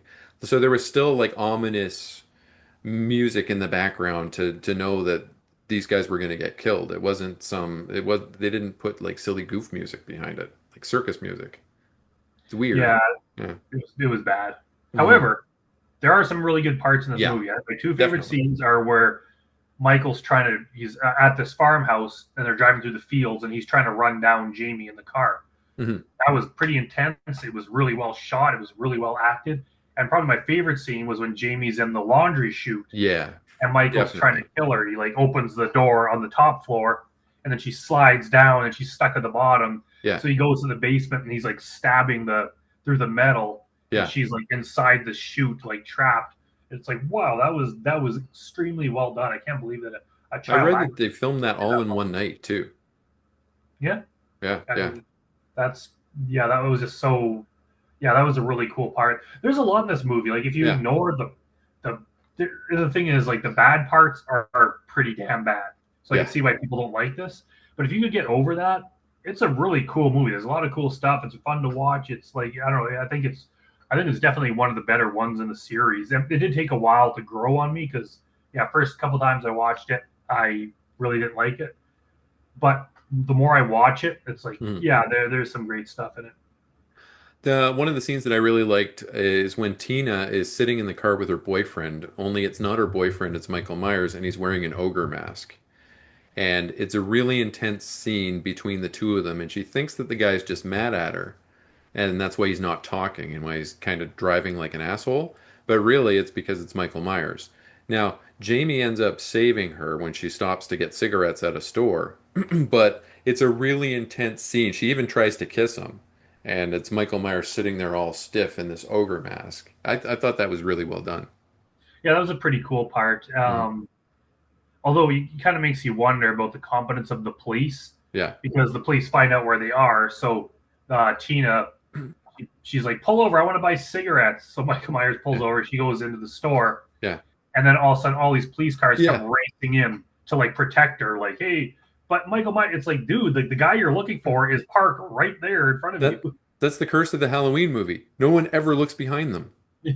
In number four, Michael Myers was behind them when they had all the other Michael Myerses coming at them this way. He was right behind them. They never looked behind them. Loomis in the first one never looked behind him. He would have seen the car. He would have known where Michael Myers was. They never looked behind them. It's crazy. Yeah, The other thing is that was a bit odd about that, though, when I think about it, is that Michael Myers probably smells really, really, really bad. Okay? He's a dude who doesn't shower. He just walks around and kills people, and he's been shot and blown up and stabbed and set on fire. And he was living comatose for 10 years. Probably didn't clean himself all that well, because he couldn't. He probably stinks, and this girl was right next to him, and he probably didn't smell like her boyfriend. He probably smelled like 100 corpses, right? yeah, I never thought about that, but yeah, you're probably right. I would have noticed. I got a sensitive sniffer. I would have noticed. I would be, ooh, this guy stank. It's not I my also found it boyfriend. I also found it funny that the car that he was driving, Yeah. that was owned by Tina's boyfriend. Yeah. And Tina's boyfriend is a huge asshole. He Yeah. was very, very proud of his car. He didn't, Hmm. one of his friends, touches his car and he's like, don't touch my car. So he's very proud of his car. And then there's a scene, the boyfriend's death scene. Michael Myers has what he calls like three prong like gardening Pitchfork. tools. Oh yeah, Pitchfork. yeah, yeah, like a rake thing. Yeah. Hmm. Yeah. And he just like scrapes this dude's car for like Yeah. no reason. Like it's not enough you're gonna like murder this guy. You have to Yeah. also just like vandalize his precious car. It's like, gee, Michael Myers is a huge dick. Yeah. And like Tina would have noticed that too, coming out and saying, "Geez, what the hell happened to your car?" Right? Yeah, I guess. Yeah, I mean, I guess she didn't notice, but I mean, it was on the hood, I think. So it's Yeah. It's crazy. Oh well. Yeah, so there were some good scenes. Also, I like to see Troy Evans in things. I don't know if you watch the show Bosch, but he plays one of there's like a comic relief cop pair on Bosch called who are from the Bosch novels. And they're called Crate and Barrel. And Crate is played by the guy who plays Mac's dad on It's Always Sunny in Philadelphia, who was also in that heavy metal horror movie. I can't remember what it's called off the top of my head. It's crazy though, and I think Ozzy's in that one too. I can't remember off the top of my head. Um, and Beryl is played by Troy Evans, who was a cop at the end of this movie, who was the cop who was protecting Jamie when it was just the two of them left in the house, and Michael Myers gets in. Oh, okay, So he's okay, like an older guy. He's kind of, and he did a really good job. He was good with Jamie. Like Loomis is terrible with these children, but he was like a really good kind of fatherly figure, like trying to get her out of the house and trying to protect her, with his, and just trying to calm her down. And he was really good. I like that guy. He's a good actor. yeah. Yeah, So this one ends with Loomis captures Michael Myers under a big net, yeah, and I guess they figure like they've shot him so many times he doesn't die, so they shoot him with tranquilizer darts yeah, to sedate him. And then it looks like Loomis dies, but he's back in the next one, so I guess he was just passed out or whatever. So they take Michael Myers to a jail, and they basically say like someone's coming, they're going to take him to some prison where he'll live till the day he dies. hmm, It looks like everything's calm, and then the cop and Jamie are sitting in a police car. All of a sudden, we see the man in black, the guy with the cowboy boots, yeah, walk into the jail. We hear a bunch of gunfire from inside, hmm, and the cop who's with Jamie's like, "Wait here, I'm gonna go check it out." He doesn't come back, so Jamie walks in. There's dead cops everywhere, and the bars to the jail cell where Michael Myers was have been blown open, and yeah, Michael Myers is missing, hinting that this man in black, whoever he is, took Michael Myers away, and that's where the movie ends. yeah. And then there's only one more in the main canon series, right? Number six is the last one. No, 7 and 8 are also the main canon series. Wait, so there's a seven and eight as well? Yeah, Oh no, H2O and Halloween Resurrection. oh yeah, I forgot about those Yeah, ones. Okay, I didn't really count them. I thought they were separate because they have Busta Rhymes in them. So, they're. I mean, I think people consider 4, 5, and 6 like they call it the Thorn trilogy. Like they kind of okay, go together, hmm, but 7 and 8 are part of the main ones, and then we have the Rob Zombie ones, which are yeah, separate. And then 2018 Halloween Kills, Halloween Ends yeah, are kind of like a direct sequel to the first movie that ignores the right, rest. But right, yeah, yeah, interesting. We'll talk about those ones when we get to them. we I, will. I I definitely have thoughts on the David Gordon Green ones. But I have Yeah. to watch the Rob Zombie one still, and I've never seen H2O or the one after that one either. Oh, well, Yeah, so I guess I'm gonna have to watch some movies now before our next recording. definitely. I'm interested to hear your thoughts on them. So what do you rate this one overall? Number I'd go. five. I go 6.5. It's Okay. not quite as good as some of the others, but it's Hmm. still really good. I didn't show off my Michael Myers shirt yet. I'm wearing a Michael Myers shirt right now. Oh, nice. Yeah, you can't see it from where I am. You're wearing a Grotesque 2 shirt. That's awesome. I was walking around. If anybody saw me, I was walking around Mississauga yesterday wearing a Mildred Moyer shirt. So Oh, thank you. It was I good was advertising. that guy. Okay, so you give it a 6.5. I give it a 5. This was my least favorite so far. Okay. I thought that the goofy stuff was there was way more goofy stuff than there was good stuff, but there was good stuff. Like there was the laundry chute thing, and that I thought was really cool. I like the final battle in the Myers house between the two, but there was just too much craziness, and I don't like Loomis. I really Yeah. don't like Loomis. I even posted about it on Facebook, rewatching these movies. He sucks. He's the worst therapist in the history of therapy. Oh boy. I pray for any other patients that he could possibly ever have, other than Jamie and Michael Myers. Probably his only two. I think at this point he's basically given up on being a psychiatrist, and he's just trying to murder Michael Myers. Who pays him? Who pays his bills? I don't know. How does he Maybe survive? I guess he's just retired now, and I don't know. Maybe he's saved his money over the years. I don't know. I Well, don't know. does he even live anywhere? Like we don't see him go home. He just like Yeah. he just catches rides in other people's vehicles Yeah. and hunts Michael Myers and he hitchhikes. It wasn't in this one. It was the one before where he was hitchhiking with the alcoholic priest who was going around fighting evil. It looked like that guy might be like a Michael Myers hunter type guy too. Yeah, yeah. But we forgot to talk about it in that one because I forgot that it happened. So what are you gonna do, right? All right, folks. Thanks for joining us for discussing Halloween 5. We will be back next week with episodes about Halloween 6, and then we'll be progressing into the series. And don't forget to subscribe to Brandon's channel, Brandon versus Movies. Subscribe to mine while you're at it for more content like this and for other types of stuff, movie reviews, interviews with indie horror industry people like Brandon. And have fun. Talk to you later.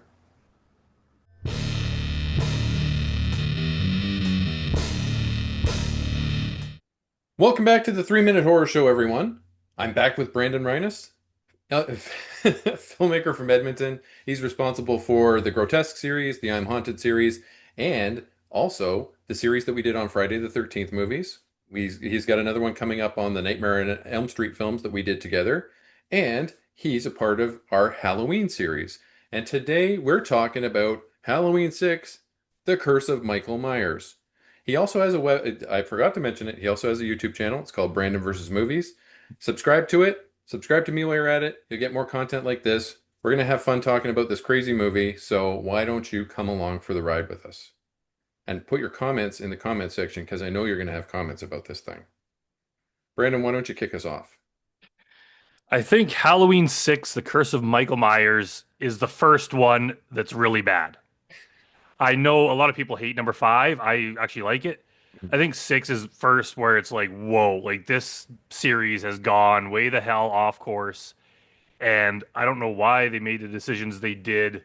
There's a few kind of cool parts, a little bit, if you made like a highlight reel of the movie, mostly of just the kills, it's like okay, Yeah. it's all right. This is just the first one I remember even seeing it as a kid, and I'm like, wow, that sucked. Uh, and I thought maybe it would grow on me as I aged, and no, it hasn't. It sucks probably even more. Yeah. I don't like they basically just do a 180. They were kind of leading up. They called like the part 4, 5, and 6. They called like the Thorn trilogy because they kind of go together in the same story, but they really don't get into the true stupidity of it until part 6. They kind of hint at it in part 5, Yeah. but part 6 where it just goes way off the rails, and like I don't even get it. Like even their story with the whole druid cult that's controlling Michael Myers, it's so dumb, but I don't even understand it really. Like Yeah. it's kind of like they didn't.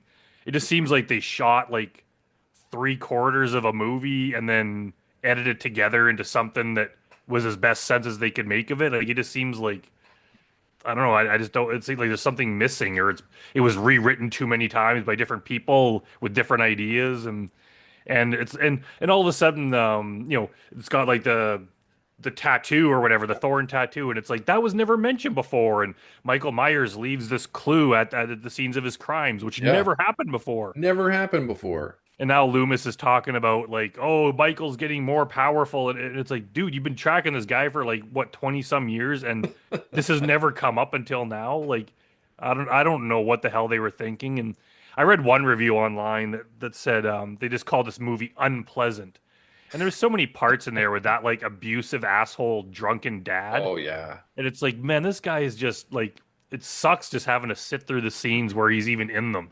And it's like he doesn't even seem like a real guy. He just seems like a character of an abusive dad. Like, yeah, this was a bad movie. Almost every character in this movie is a character.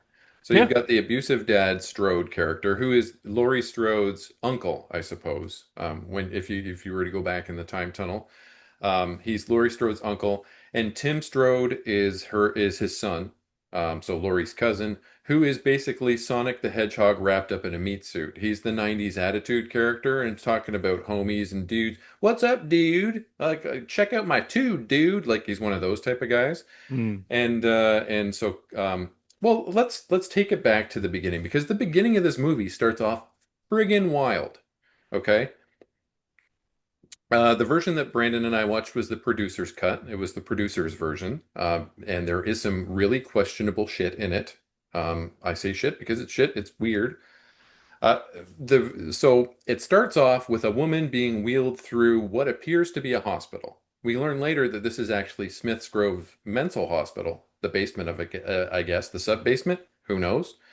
But she's being wheeled through this place. She's giving birth to a baby. Now we find out later on that this is actually Jamie Lloyd, who is 15 years old in this movie. She was 8 years old the last time we saw her. She's 15 in this movie now. She looks like a 30-year-old woman. She's giving birth to a baby. She gives birth to the largest newborn that I've ever seen. That's a big, big, big boy, okay? Famously they don't use actual newborns in these movies or whatever, but that's a big baby. And these druids, these cultists, are doing a little ceremony, a little ritual on this baby, and they're painting the thorn symbol on the baby. Well, meanwhile, Michael Myers is just standing beside them, going like looking all doing nothing, being stone-faced Michael Myers, just kind of being there. And who we can assume is the guy with the fancy boots from the last movie is presiding over this ritual. Well, this girl gets away. She grabs the baby. She runs away. We find out that yes, it actually is Jamie, and she goes on the run. She stops at a train station for a moment and takes the opportunity to call in a local radio station rather than the police to say, yeah, Michael Myers is still alive. And we're introduced to 20-something-year-old Tommy Doyle, who's played by a fresh-faced young Paul Rudd. What do you think? Yeah, Paul Rudd in this. Yeah. I'm surprised his career was as successful as it was when this is how he started. I figured he would have been like blacklisted for how shitty this movie is, and it wasn't his fault. He was obviously told to act like this, Yeah. but why did he have to play the movie like he's some weird psycho creep? Like they could have made him just like a likable young guy. Instead, Yeah. he's like super serious. He's like staring at the girls out the window, and he's just so intense. Like no human acts like that. That's how like bad movie characters act. Like Not to everything. mention the fact, Michael's coming home. yeah, not to mention the fact that he spends the first quarter of the movie doing a weird New England accent and then he completely forgets it. Oh, I didn't even notice that. Yeah, It- I noticed that about Jamie Lee too. She looks like an adult woman. yeah, And then I was reading just like the Wikipedia page, and it's like, oh, she's supposed to be 15, like a teenager, and yeah. like, okay, it just kind of threw me off on the timeline, but whatever. But it it also, I don't know, like it takes away some of like the coolness of Michael Myers because it used to be you don't know why he's doing what he does. He's just driven to do it, and he's kind of scary. Now Yeah. all of a sudden it's like, oh, he's just a pawn in this game being played by this cult, and they're Yeah. the ones that are like calling the shots. And it's like, well, so also, Michael Myers is not cool anymore. I don't know. I don't know That was a bad decision. if they were trying to bring in the druids from the third movie, trying to tie that in somehow, but I don't think they were Thorn. I think that they No, were just there's Irish. similarities, but I don't think they were smart enough to have done that. It just seems No. like I don't know. Yeah, Yeah, I don't know why they did. Like they came up with this story, but it's goofy. And not to mention the thing that I alluded to earlier with the producer's cut version of the movie that we watched is where that baby's father is actually Michael Myers, and the cult coerced him or forced him to actually engage in sexual activity with his niece and make this baby. So this baby is like an incestuous Michael Myers baby, which is kind of gross on its own. Well, it's not just kind of gross, yeah, it's really gross on its own. It's and just another icky thing on top of this crap sundae. yeah, that's yeah. it's disgusting. I got a few Yeah. notes here I wrote down too of just Okay. things. Yeah. There's even just some bad filmmaking parts, like the parts where Michael Myers is the first part is like chasing Jamie Lloyd, where she's Yeah. running away with her baby, and they'll be like inside a building, and then she's running, and all of a sudden it'll just cut to she's driving away in a truck, Yeah. and Michael Myers is in another truck right behind her, like ramming her. It just seems like there was more in between, and they cut it out for pacing. Hmm. There's things like that where it's like it's just bad filmmaking. There are other questions that arise from this too. If Jamie Lloyd has been in the cult's captivity since she was 8 or 9 years old, and she's only 15 now, where'd she learn how to drive a car like that? Because she was Yeah, doing some pretty fancy driving. I'll pick up yeah. the. Maybe she learned how to drive in the same place that Michael Myers learned how to drive when he was locked up at 6 years old. It's a continuity error, but I think that's forgivable. If the Yeah. movie was good, it's forgivable. Like in the first Halloween movie, it's like minor detail. Yeah. But And this. in this movie, everyone's annoying. Like the teenage boy is annoying. They're even trying to Yeah. be topical, like referencing Beavis and Butthead and things that were popular at that Yeah. time, but may not be cool anymore. Um, let's see what else I got. Oh, it's like every character is annoying. Like that Yeah. shock jock guy from the radio. Super It's annoying. he's just like every character pisses me off, and then the drunken dad. He's just Yeah. like it's even to the point of like parody almost, where he comes home and he's all angry and what's for dinner, and Yeah. it's like come on, like it's like who is it? This it was like written by like a 16-year-old. It was like their first ever screenplay, and they just based it on other movies they've seen. Like how Pretty do much. professionals make this?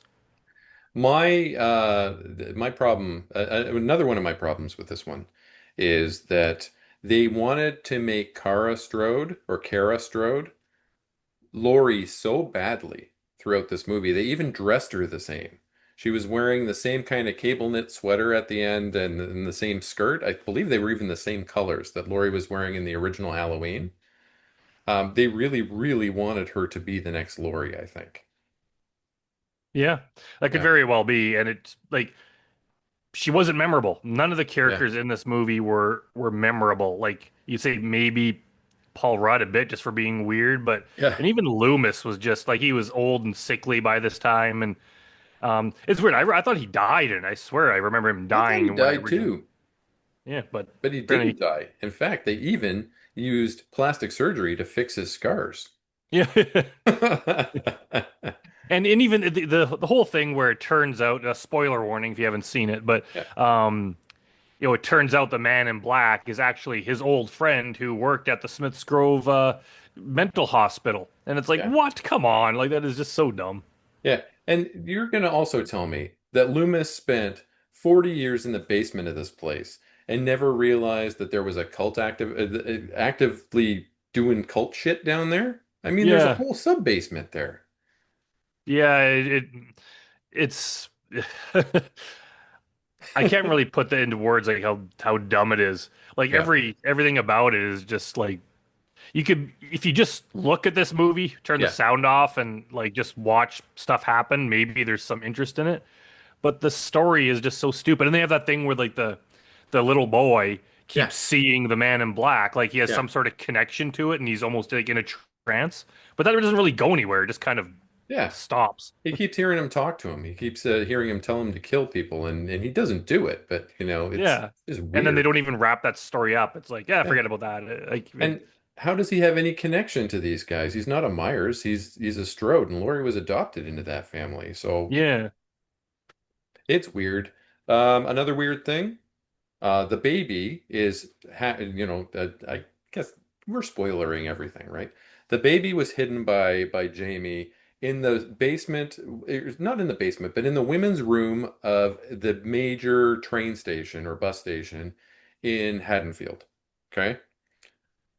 Paul Rudd traces back the phone call to this bus station, goes finds a blood trail, follows it down into the ladies' room, and then just happens to hear a baby crying in the cleaning cupboard. Nobody has used the washroom in this place all day and doesn't hear a crying baby under there. And then Not he picks up a baby and walks out. Nobody questions him. not to mention he sits down in the train station, notices a pool of blood, Yeah, on the ground, follows a trail of blood to the women's bathroom where there's blood in the sink. Like, does no one here have a mop? Isn't there like a Yeah. janitor that would notice someone hemorrhaging blood all over the floor? I mean, Union Station in Toronto smells like pee a lot, but I mean, somebody's got to be cleaning this place, right? Yeah, and you don't see blood all over the ground.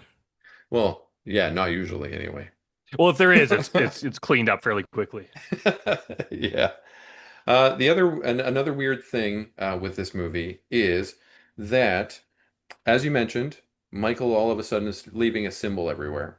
So in this one where he killed, it's believed that he's killed Jamie. I think in the theatrical version of the movie, Jamie's actually killed in this at the beginning uh, after the car crash and he stabs her up. Uh, he also burns that thorn symbol into some hay nearby, which is wild because that's never happened in any of the other movies at all, as you mentioned. And in our version of it, somebody actually goes into Jamie's hospital room afterwards and shoots her in the head. And I believe it's Wynn who does that. Yeah. Yeah, the Dr. Wynn. As you mentioned, the father is a piece of shit, absolutely. The mother seems nice. And there are parts in this movie, I wrote in my review, that it really pissed me off that there were hints that this could be a good movie in some spots. And when I bring up the mother, I'm talking about um, when Michael Myers is kind of stalking her through the old Myers house. It really kind of brought up that feeling of an old Halloween movie. It really felt you felt the tension as he was kind Mhm. of stalking her through the house before he finally got her. And then immediately something stupid happens again afterwards and pisses me off all over again. It it just it's so annoying when you're watching a movie that has that glimmer of something good and then it just shits all over it. Yeah. Yeah. Like I said, if you took this and you cut together like the 8 best minutes out of it, it'd Hmm. be kind of cool. It's like, yeah, there were parts with Michael Myers stalking someone. It's like, oh, this is good, and then yeah, and then it would just completely ruin it. And then you're like, oh yeah, I forgot it sucks, Yeah. and it's like, okay, maybe it's getting good now. Maybe it'll stay good all the way to the end. And no, no, it'll stay good for like a minute and 15 seconds, and then get bad again. Uh, Yeah. yeah, there was that glimmer of hope there, and then by the end, when you reveal that it's Michael's doctor friend is the man in black, and then they're dressed in robes, and it's just so stupid. And then Loomis gets the mark, just Yeah. magically appears on his wrist, and he's like, no, and then Now you're Michael Michael's Myers just like caretaker. Take escapes. that. Yeah. Yeah, and basically it ends with Michael Myers like winning. He just like escapes into the unknown, and Yeah. it's okay, okay. Even So after Paul Rudd manages to stop him with the power of runes. Runes! yeah, Paul Rudd makes a cut on his hand, Yeah, and then like wipes it on the floor, and Michael Myers can't walk past it. Like, since when is that a thing? That has never been yeah. a thing in this universe. That Michael Myers has killed all sorts of people with blood everywhere. It's never stopped him before. It's just dumb. It looked like he pulled out a bag of Dungeons and Dragons dice and just threw them on the ground. Say, take that. I rolled a 20. You're done, son. All right. So what do you give Halloween 6, The Curse of Michael Myers, thankfully the last entry in the Thorn trilogy, I'd have to out of go. I give it 3.5. 3.5? All right. I gave it a 3. Okay. Yeah. You know what? Typically, we give our reasoning after we give our ratings, but I don't even think we need to. This movie Yeah. sucked. If you're watching this video, you probably know it sucked. If you're an apologist for this movie, please tell us why in the comments. We would love to know. I've It's never really weird. heard any, like all the other ones, even the other shitty ones. I've heard some. Well, there's another one that I've never heard anything good about, but Yeah, this one I've I think never I know. heard Yeah. people argue that this one's good. There's people that like Halloween Ends.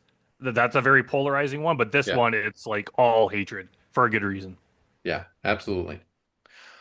All right, folks, that's the end of our conversation related to Halloween 6, The Curse of Michael Myers. Please join us again for our next episode where we'll be talking about H2O, Halloween 20 years later, where we say, forget all this other crap. We're picking up where the 1978 one left off. See, and remember to subscribe to Brandon's channel, Brandon versus Movies. Subscribe to my channel, and you'll see more stuff like this. See you next time.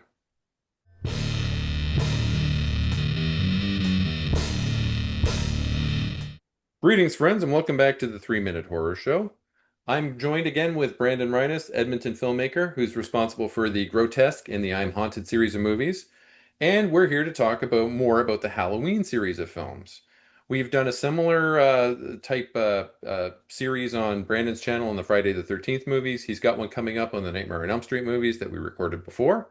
And we're doing Halloween on my channel. So please subscribe to his channel, Brandon versus Movies. Subscribe to mine while you're at it and for more content like this. We hope you enjoy it. Please leave your comments down below in the comment section. We know you're going to have comments. These movies are crazy and people have a lot of opinions.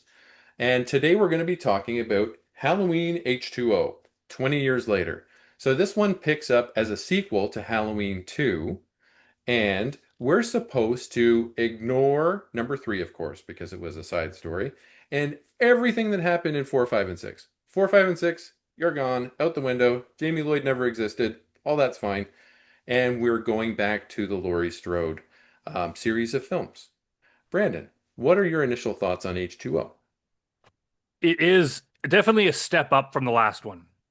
And I remember when it came out, I remember really liking it. And I just remember the buzz around it being big. I remember everyone loved it. They're like, oh my God, Halloween is back to it's back to being good again. And Yeah. I don't think it's aged quite as well. However, there's one major thing that oh, I wouldn't say ruined it, but damn well came close. And I think as a society, if we have to pass legislation to stop doing this in horror movies, whatever we have to do, stop doing the stupid trope where someone's standing there and they turn around and oh, they get scared, but oh, it's just their friend. They do this in this movie so goddamn much. I actually made a list as I was watching Did this you? most I recently. never I listened to noticed it that. happens. It happens 11 times in the stupid movie. This is not including Michael Myers scares. This Yeah. is just, and some of them, it happened like 3 times in a scene. Like Jamie Lee Curtis would be standing there, turn around, and then, oh, get spooked by a bunch of kids that are running by. And then she would see Michael Myers' reflection in the mirror, like 5 seconds later, turn around, oh, it's her boyfriend. And then it's like, oh, it's her son.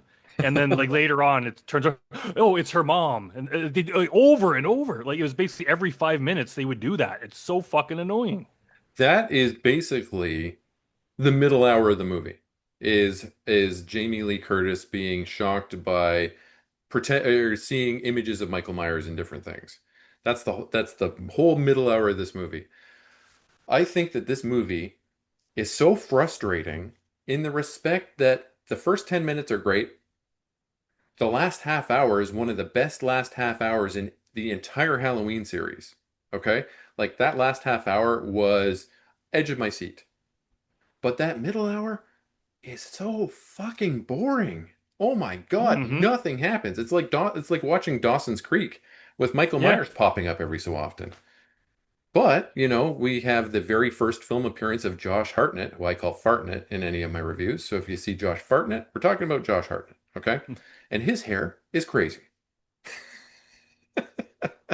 Yeah, the beginning starts off as a few kills and it's like, Yeah. oh, like hey, we're off to a start here. Like and then it just dies out for like an One of them is hour. Like Joseph Gordon-Levitt, too. Joseph Gordon-Levitt takes a hockey skate to the face. Yeah. and major right off the bat, I guess. Well, I don't know if it can be forgiven, but um, the nurse from the hospital Yeah. goes home and it's like someone's broken into my house, so she goes next door to get help, and then the kid you just mentioned with the hockey skate, Joseph what's his Gordon-Levitt. yeah. So he goes into the house that was broken into to see if there's anyone there, and he's got a hockey stick ready Yeah. to fight.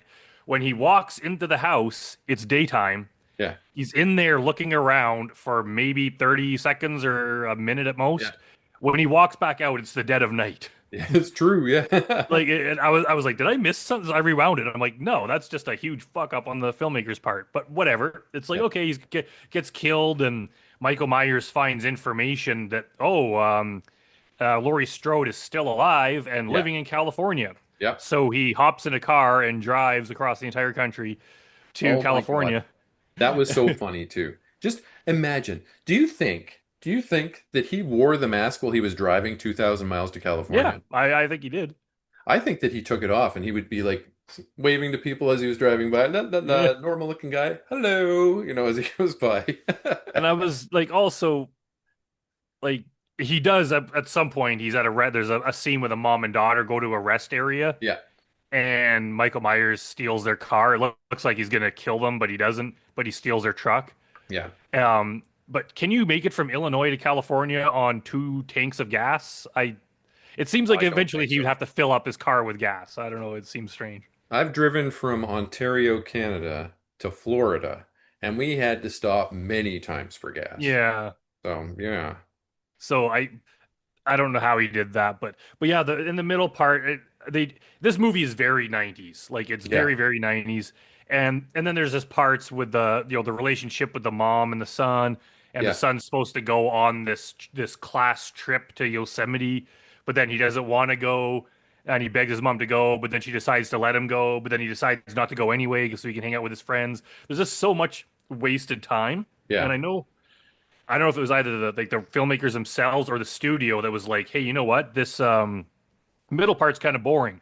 So Yeah. you have to have something in there to keep people interested. So they're like, how about we have false jump scares every 5 minutes where she thinks Yeah. she sees Michael Myers, or just someone's like, she turns around and someone's there to scare her, Yeah. just to keep people jumping. And that doesn't work. No one's going to watch that and be satisfied. Hey, thankfully they just tried to make me jump again. People are there to see Michael Myers type stuff. Yeah. And they will cut to Michael, like his truck traveling, and he's lurking around watching, but nothing really happens until it starts to happen. Yeah. And then once it's like Michael Myers is back, um, it's super cool. It's like, holy Yeah. shit, like the whole movie should have been like this. Exactly. And they'd spared no expense with the cast too. Like we got Adam Arkin in this movie, who's incredible. And what's he doing in this movie? He Mhm. probably friends with Jamie Lee Curtis and she talked him into it. Who knows? We got LL Cool J playing the comedy relief character who wants to be a writer. And he's seems to be on the phone with his wife every time Michael Myers attacks, which is pretty funny. And we got also Michelle Williams, who is from Dawson's Creek, so and was on Dawson's Creek at the time probably too. So it kind of lends another air to the fact that this feels like a Dawson's Creek episode with Michael Myers in it. But Jamie Lee Curtis is really good. She consistently performs. We're not even going to get into her strongest performance for a little while still, but she's great in this movie. She's got her hair chopped off. She's dating Adam Arkin. She's a hardcore alcoholic at this point in time.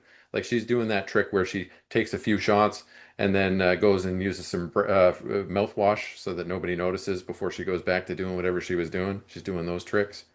But yeah, I mean, like you said, there is, I guess, a little bit of stuff that happens in the background, but it's all teenage drama stuff, like Yeah. the boys and girls couple business and going away on a school trip and trying to organize a party together. That's all nonsense, though. Yeah, it seems like it was kind of similar to the first movie where there were teenage drama stuff going on. And Yeah, even some of the others like did it, but this they didn't seem to waste so much time on this. This one it was like spinning wheels. Like it was just, yeah, oh, the some of them are trying to ditch the field trip so they could just party and get drunk like by themselves, and it was just like, where's this going? Like just get on with it. Like they could have really chopped like at least 20 minutes or half an hour out of that and still gotten the main story beats. So it was kind absolutely. of disappointing. But yeah, like once Michael Myers, that classic scene, I think it was like in the trailer where the part where Michael Myers is chasing Josh Hartnett and his girlfriend like through the gate, and he's trying to open the lock and everything, and then finally he gets through, but Jamie Lee Curtis lets the two of them in, and then Yeah, Jamie Lee Curtis comes face to face with Michael Myers through the window. yeah, It's like very well done. From then on, yeah, nothing but coolness. And the part where he's chasing her like over the tables and she's crawling under the tables, like yeah, everything's just like super well done. yeah.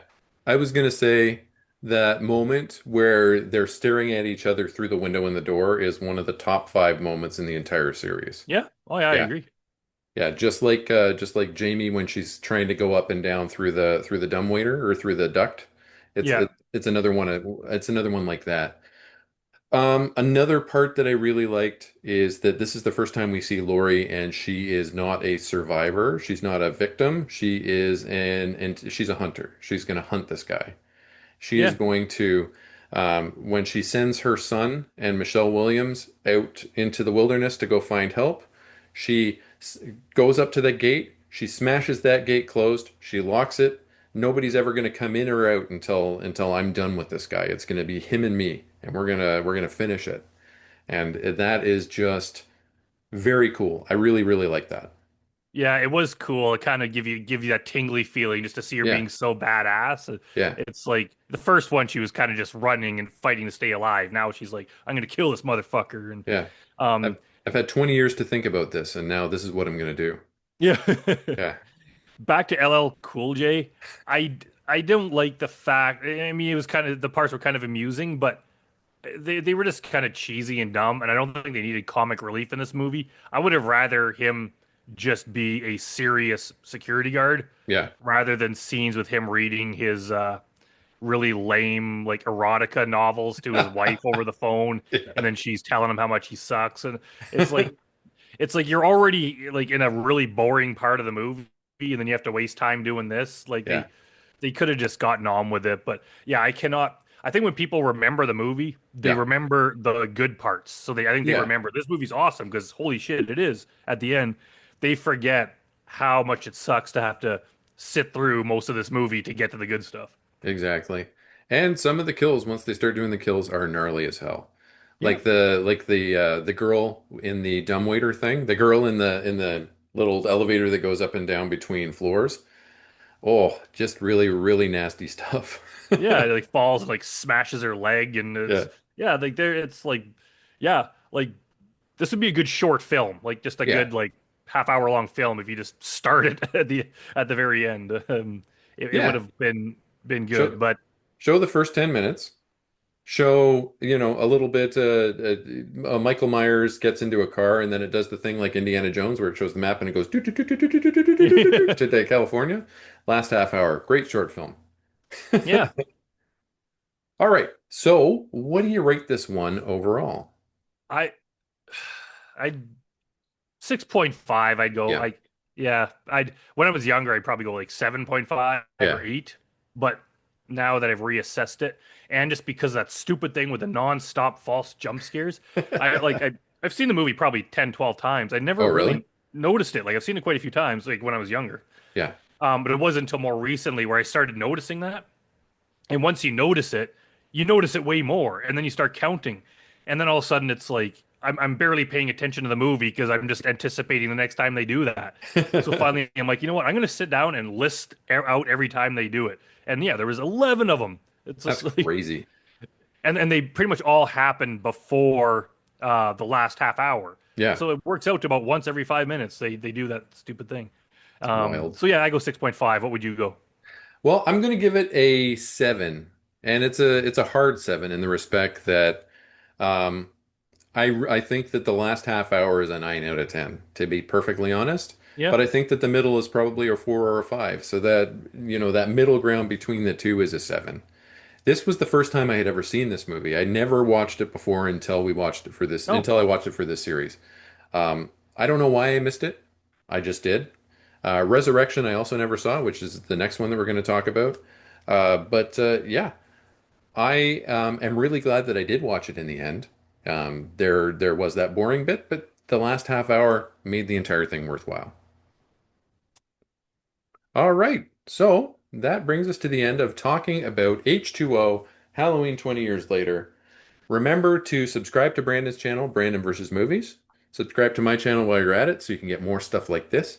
And the next time we get together, we're going to be talking about Halloween Resurrection.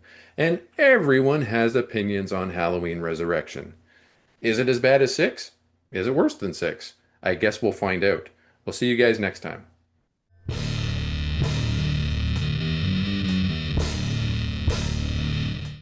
Greetings, friends, and welcome back to the 3 Minute Horror Show. I'm joined again here by Brandon Reines, filmmaker from Edmonton. He's responsible for the Grotesque series of movies and the I'm Haunted series of movies. He also has a YouTube channel called Brandon versus Movies, where he talks about movies, if you can believe it. Talks about movies on his movies channel. There you go. We're here doing our Halloween series where we break down the movies in the Halloween series. We've also done the Friday the 13th series on Brandon's channel, as well as he's going to start putting up our Nightmare on Elm Street retrospective. We're here for the next episode of our Halloween show today called On Halloween Resurrection. One of the most divisive, maybe everybody hates it, I'm not sure. But Yeah, it it's not certainly is. divisive. Everyone It's not agrees. divisive. Everybody hates it. It certainly is a crappy entry in the Halloween series, and it took place in 2002. It is a very 2002 movie. And Brandon, why don't you kick us off on this one? Yeah, this movie sucks. This is terrible. Like this is worse than six. It's funny because you watch. I watched six, when I was a teenager, and it was like, wow, that's bad. When H2O came out, it was like, okay, it's a step up in the right direction. Maybe they salvaged the series. Yeah, And then part eight comes out, and it's like, no, they didn't salvage anything. They made it worse. It's a movie that's probably sounding good on paper because yeah, uh, like reality TV shows were big at the time. So it's like, yeah, what if it was a reality TV show taking place in the Michael Myers house and Michael Myers is on the loose? If you pitch it like that, it's like at the time, that sounds like a good idea. No, it is not. And it's funny because this movie is kind of all about the modern technology of 2002. yeah, But having the modern technology makes it seem more dated than the movies from the 70s. Like it's just like old school computers, everything, yeah, all their references are just so old. yeah, Whereas they didn't really have any topical reference in the 1978 one. So even though the people look like their dress style and the cars look from the 70s, but the yeah. movie seems more modern than the 2002 one. And it's shitty, it's boring, nothing makes sense, it sucks. Yeah. Anyways, what do you think? Well, I have to agree with you on this one. This is the first time I had ever seen it going into this, and I fell for the old bait and switch. You know, Jamie Lee Curtis is there front and center on the poster. She's got top billing in the movie. She's dead. Spoilers, I guess. I mean, you're watching all of these anyway, right? Spoilers. She dies in the first 10 minutes of this movie. She's donezo. Like, Michael Myers finds her in whatever mental hospital that she's in after. Oh, let's just say the we didn't mention it in our last episode. Halloween H2O has one of the best endings of a Halloween movie ever. One of the most decisive endings. Laurie Strode beheads the shit out of Michael Myers. I can't believe we didn't mention that. Completely blew my mind because it's completely erased at the beginning of this movie. At the beginning of this movie, we learned that, oh yeah, Michael Myers kind of got away and he disguised himself as a paramedic and put a paramedic in his jumpsuit and his mask and cut his vocal cords, not enough that he'd die, just enough that he couldn't talk. Okay, because Michael Myers is like a doctor like that, right? He can sever your vocal cords, but not your trachea. Okay? So he does that. So this guy who gets up at the beginning of this movie, or sorry, at the end of Halloween or whatever, the guy who got up out of the body bag and fights his way out and starts attacking Laurie, that was actually a good guy just trying to get her attention. That was not a bad guy at all. Okay, that was not Michael Myers. So Michael Myers got away. He's still alive. Whatever. She's in the loony bin because she killed an innocent guy. She hacked his head right off. And he goes and kills her in the mental hospital. Job done. All the Myers are gone. We're gonna forget that she has a son. We're gonna, if he's going after his bloodline, we're just gonna completely forget that Josh Hartnett exists. That's fine. He doesn't bother going after him. He gets back into a car, I guess, and drives back to his original house, the Myers house. Because there's a contest going on, put on by Busta fucking Rhymes. Excuse me, I'm swearing a lot for today. Put on by Busta Rhymes and Tyra Banks for some company called, what is it called? Scream, called, do you remember the name of the company that's Mm-mm, putting on this contest? can't It remember. doesn't matter. Who cares? So they've got a contest for college students. They're going to survive a night in the Myers house. They have to put on head cameras and there's webcams set up all throughout the house, and it's going to be available to watch on the internet. And what do you think of that? Yeah, that opening part where they basically retcon and cheap out on the Yeah, ending of part H2O is that's like an unforgivable sin.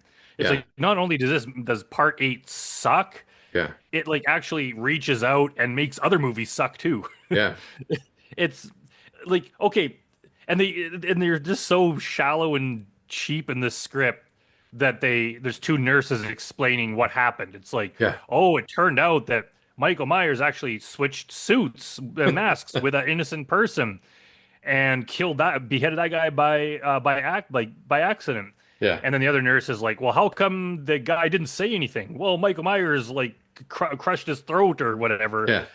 It's like, what?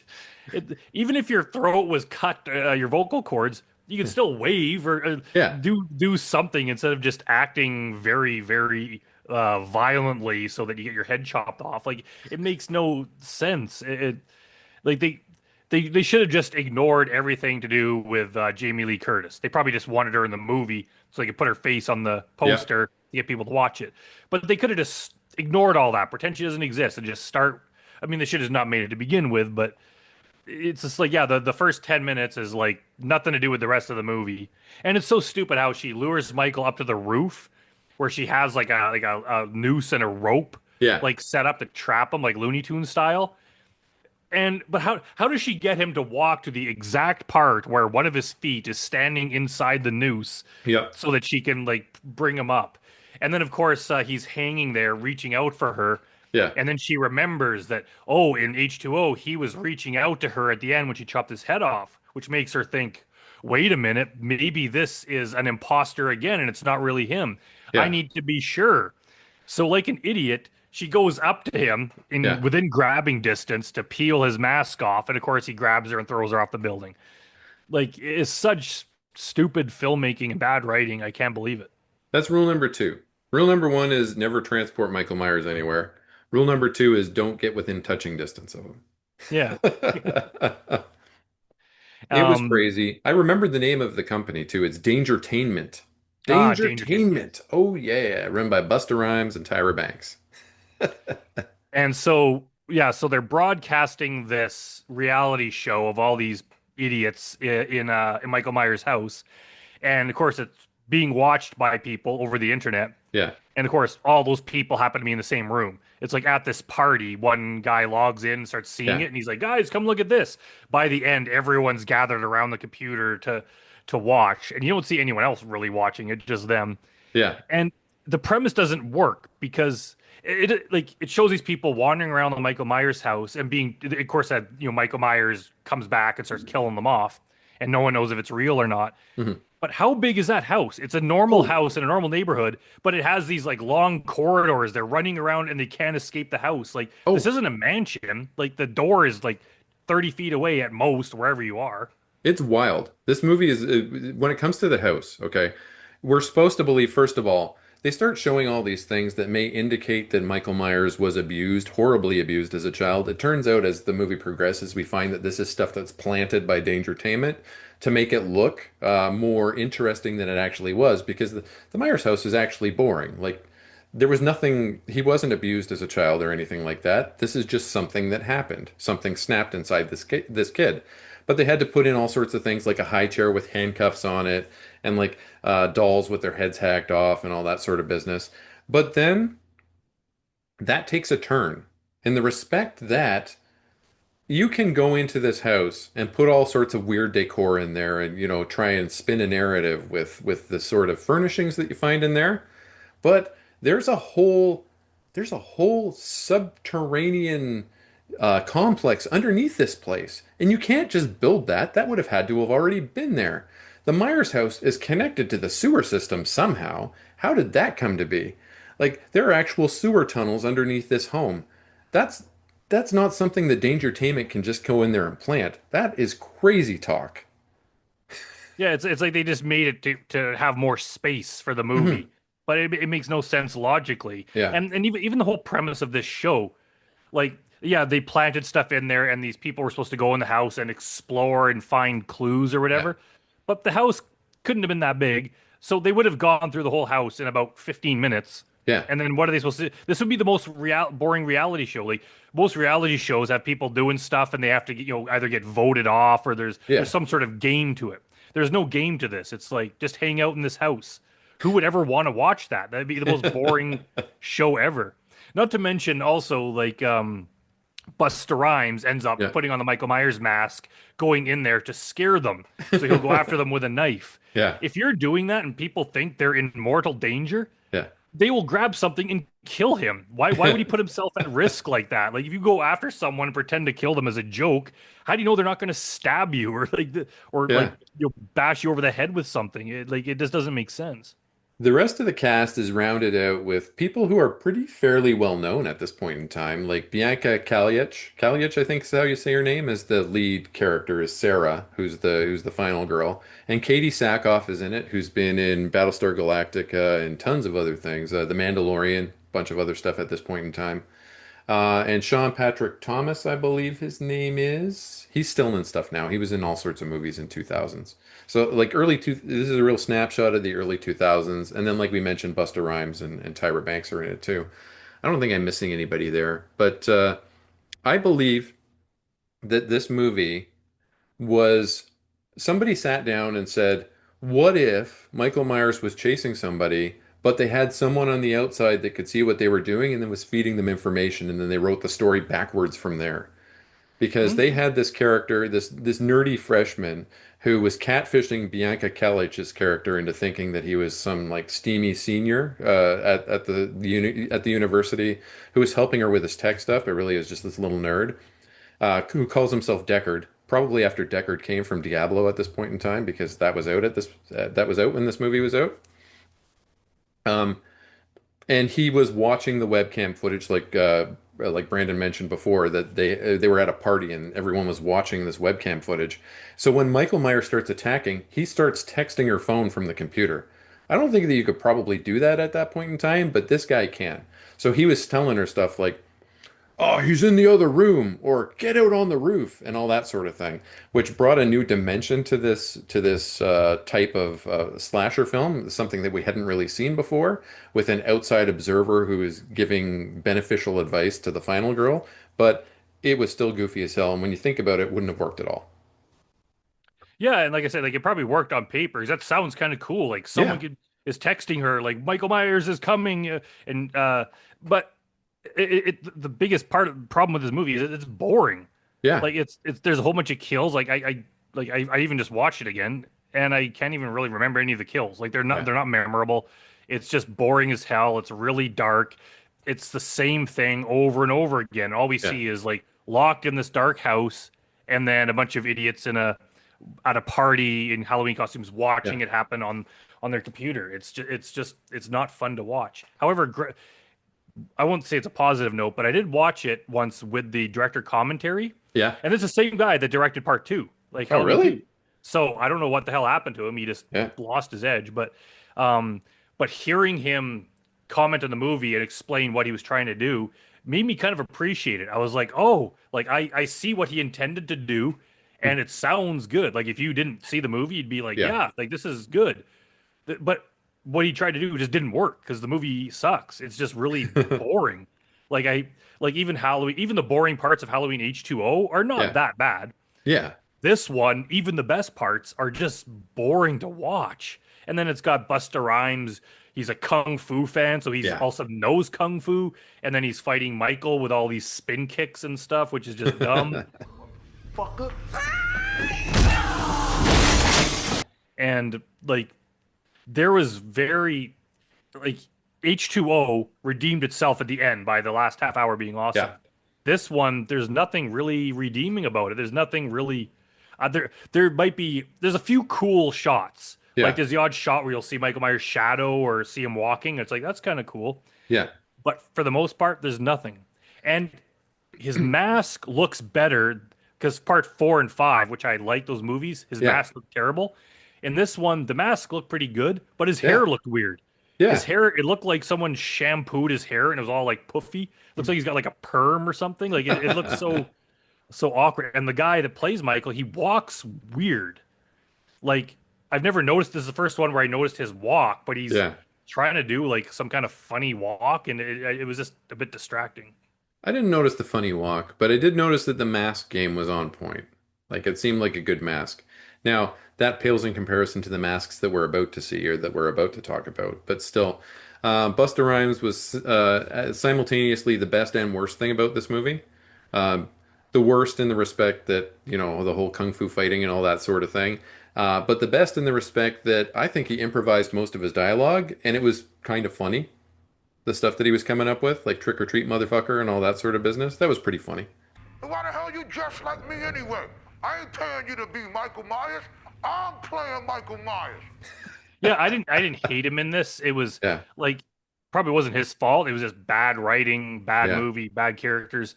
But he himself was not like he wasn't annoying or anything like that. So No. like it was fine. Um, it's just there was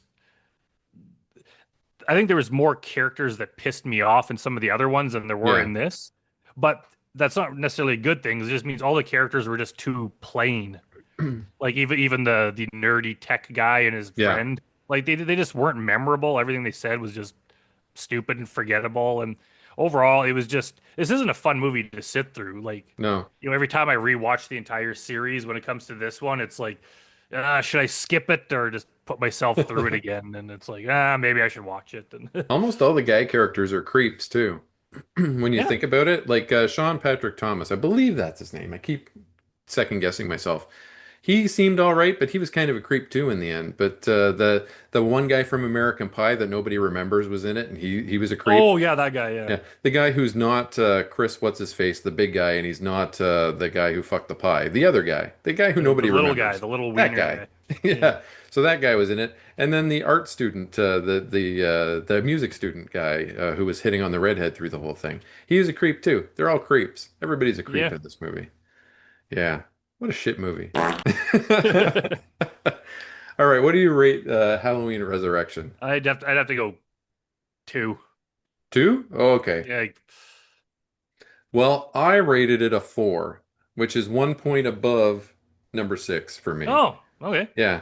It did kind of collapse under the weight of its own bullshit. It's still a sub number five, but I did kind of like Busta Rhymes, the Mighty Infamous, beating him up in the end a little bit, and being a final boy. Busta Rhymes was a final boy. He survived the whole thing. Off to go and do, well, he's not going to be doing terror stuff anymore because he quits that business at the end of this movie. Says, being afraid is not a funny joke or something like that. I can't remember the exact quote, but And, yeah, and funny enough, another reason I'm giving it a low rating is because yeah, when this movie came out, I watched it on pay-per-view. I think it might have been the first movie I ever watched on pay-per-view when I got yeah, my cable box in 2002. So I had to pay $5 to watch it. yeah, Since that time, I bought it on DVD. But last night when I sat down to rewatch it, my DVD wasn't playing. For whatever it worked before, but whatever reason, it just wouldn't read the disc. So I'm yeah. like, shit, I got to watch this to do the review. So I'm like, God damn it, I couldn't find it anywhere, and it was too late to message you about it. So I'm like, I had to go on Amazon and pay another $5 to watch this Oh piece of shit. no, you had to pay to watch it again. They So I'm got like, you man, I twice. paid like $10 on watching this stupid movie. So I'm just like, you know what? I'm gonna knock point 0.5 off just for Yeah, that reason. absolutely. Yeah, you know what though? It was the scene where Katie Sackhoff's head falls down the stairs was pretty fun. Yeah, I guess yeah, that might have been the best part of the like there might have been little bits like there were some shots where I'm like that's a cool shot. Yeah, But like part like H2O had entire like sequences of yeah, like awesomeness. This one it was like that 5 seconds was good or I like that shot where you see Michael Myers' shadow, yeah, but there was no part that was good. Like I watched it last night, I can barely remember it. It's just yeah. people running around in the dark. And then Busta Rhymes doing the kung fu moves. Yeah, that was the most memorable part, but it definitely wasn't good. All right, folks, that brings us to the end of our conversation related to Halloween Resurrection. Now we are out of the mainline Halloween films, and we're going to jump to the Rob Zombie duo next. Just duo. There's two. They're fun. Whatever, right? What are you going to do? So remember to subscribe to Brandon's channel, Brandon versus Movies. Subscribe to my channel while you're at it so you can hear more conversations like this one. Hear two middle-aged men talking about movies that suck and movies that are good too. And join us next time for Rob Zombie's Halloween #1. See you later.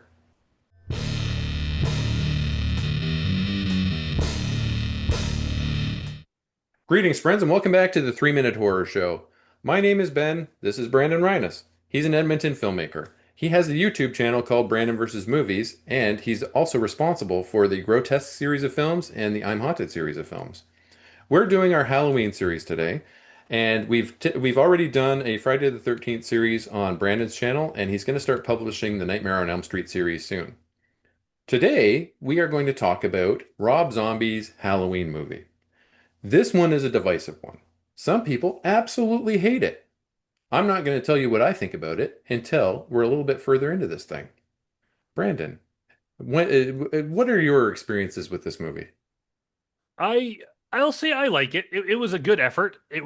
I wouldn't call it a bad movie at all. Yeah, I like Rob Zombie's kind of hit and miss for me. I like yeah, House of a Thousand Corpses, Devil's Rejects, the Three from Hell, and it was okay. Um, I like Lords of Salem. He has some other ones I didn't like. yeah. This one was pretty good, and I see what he was going for. He just wanted to show like how Michael Myers' origin, basically, like Hmm. how did he become this killer, Yeah, which is admirable, I guess, to try. I just don't care. I never really wanted to know why Michael Myers was the way he was. In the yeah, original one, the movie opens with him killing his sister. It didn't yeah. lead into it. It's just that's the start of the story. And then it cuts to him 20 years later and he's an adult and he gets loose and goes on a rampage again. Now we spend like half the movie Yeah. showing him as a kid and his rough home life. And it was like to watch once, it's like, okay, that was well made. But if you watch the movie again, it's like, now I have to sit through all this origin stuff again, and it's not that good. Like it was well acted and Yeah. everything like that, but the movie doesn't really get good until you start seeing what you came for, which is Michael Myers killing people. I'll tell you that kid that they chose um, to play young Michael. I believe his name is Dag Faerch. I don't know how you say it. I don't know how you Yeah. pronounce it. I thought he was Swedish or something like that, but apparently he's from the South because he's like a rapper now or something like that, and he's Huh. got a real Southern accent. But the kid that they picked couldn't have been a better kid to play a young Michael Myers. Holy smokes. This kid looked like a sociopath. Okay? Um, sorry, I don't mean to besmirch your honor, Dag Faerch. I don't think that you're an actual sociopath, but the way you played Michael Myers certainly did come across that way. And yeah, his home life sucked. This movie is absolutely full of Rob Zombie characters. It's a There's no mistaking whose movie this is. Everyone talks like a Rob Zombie character. If you've ever seen House of a Thousand Corpses, Devil's Rejects, Three from Hell, 13 or 31 rather, not 13.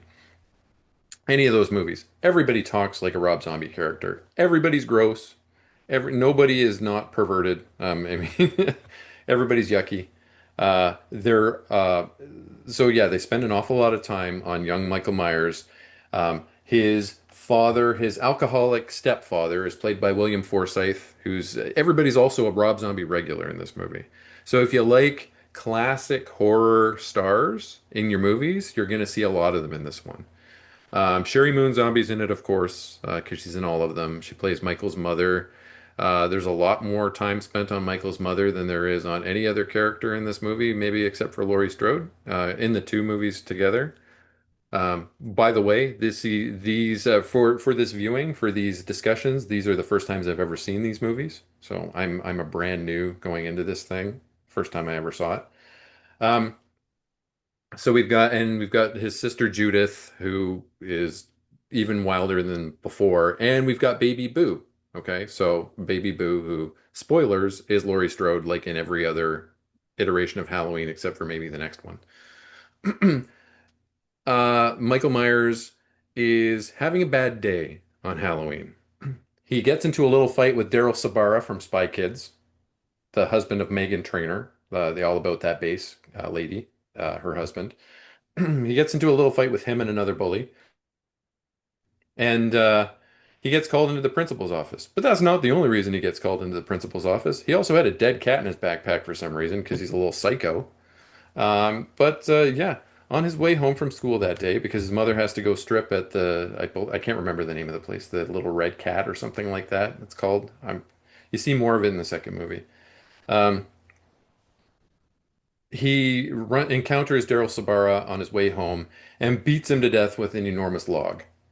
And that's his first foray into actually killing people. And then later that night, he does the thing.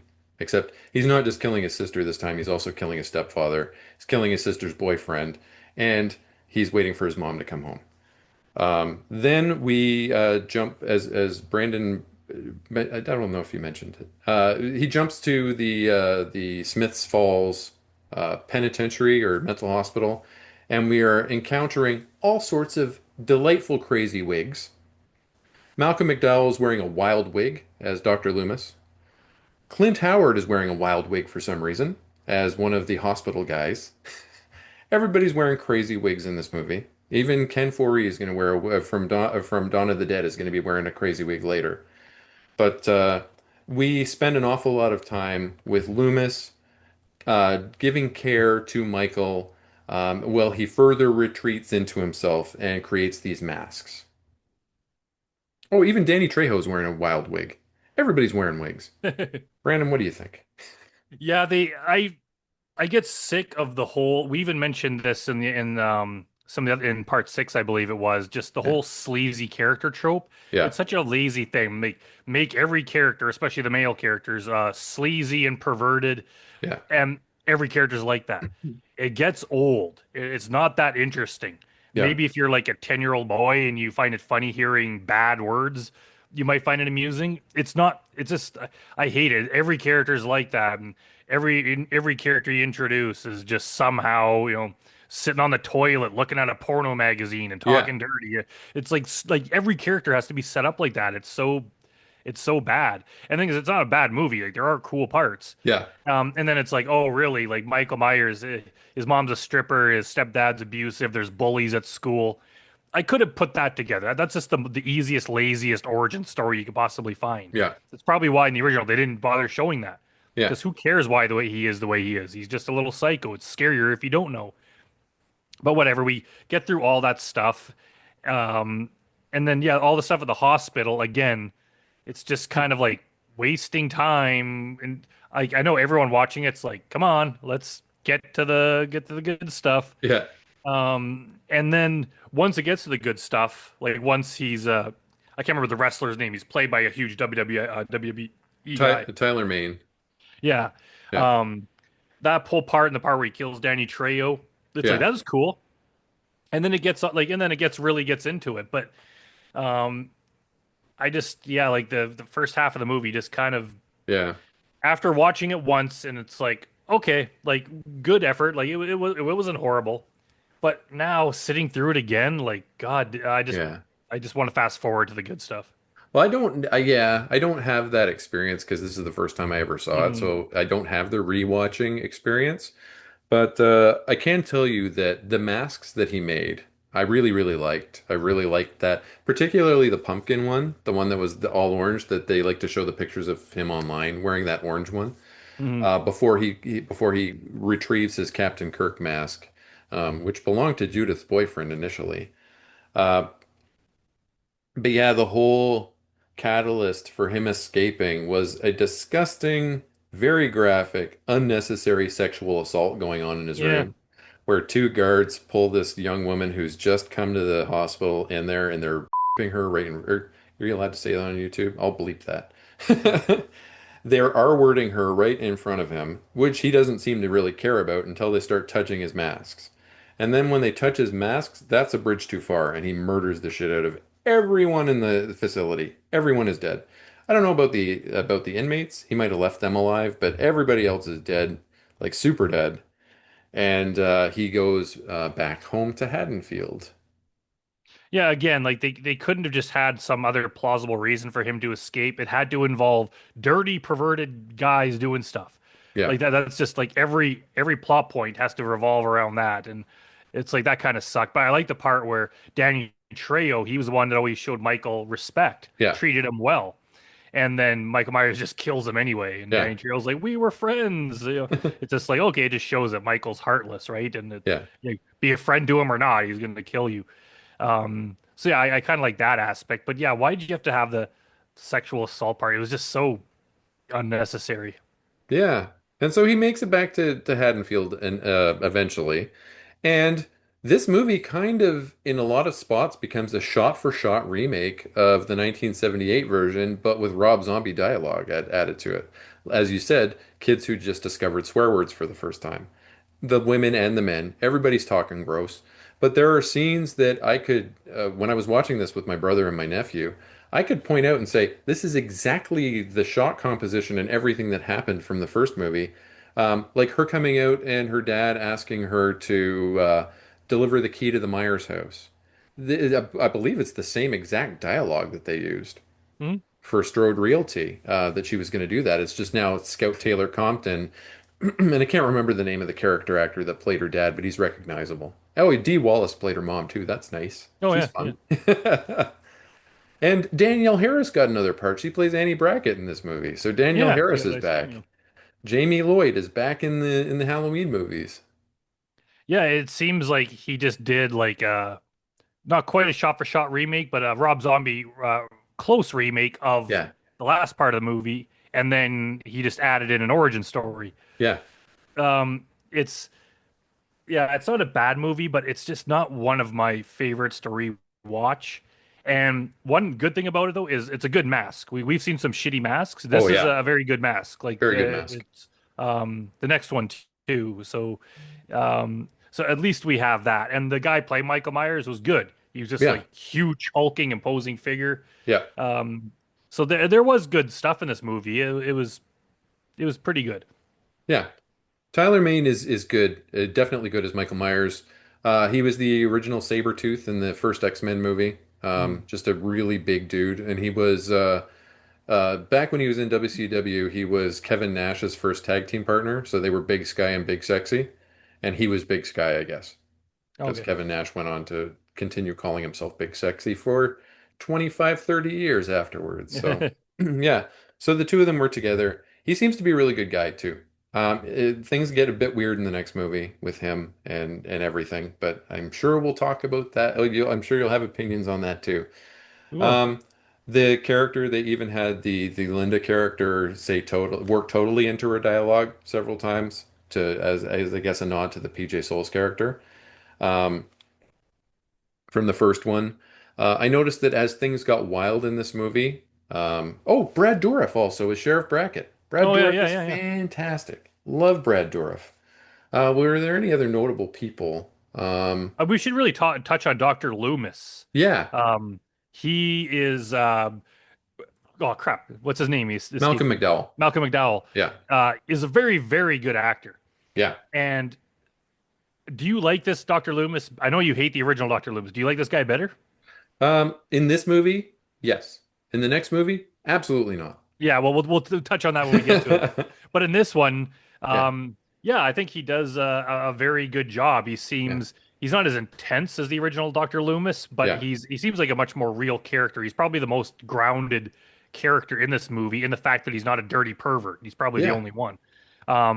He's a very good part of the movie. I love his scenes the most, probably, other than yeah. the Michael Myers killing.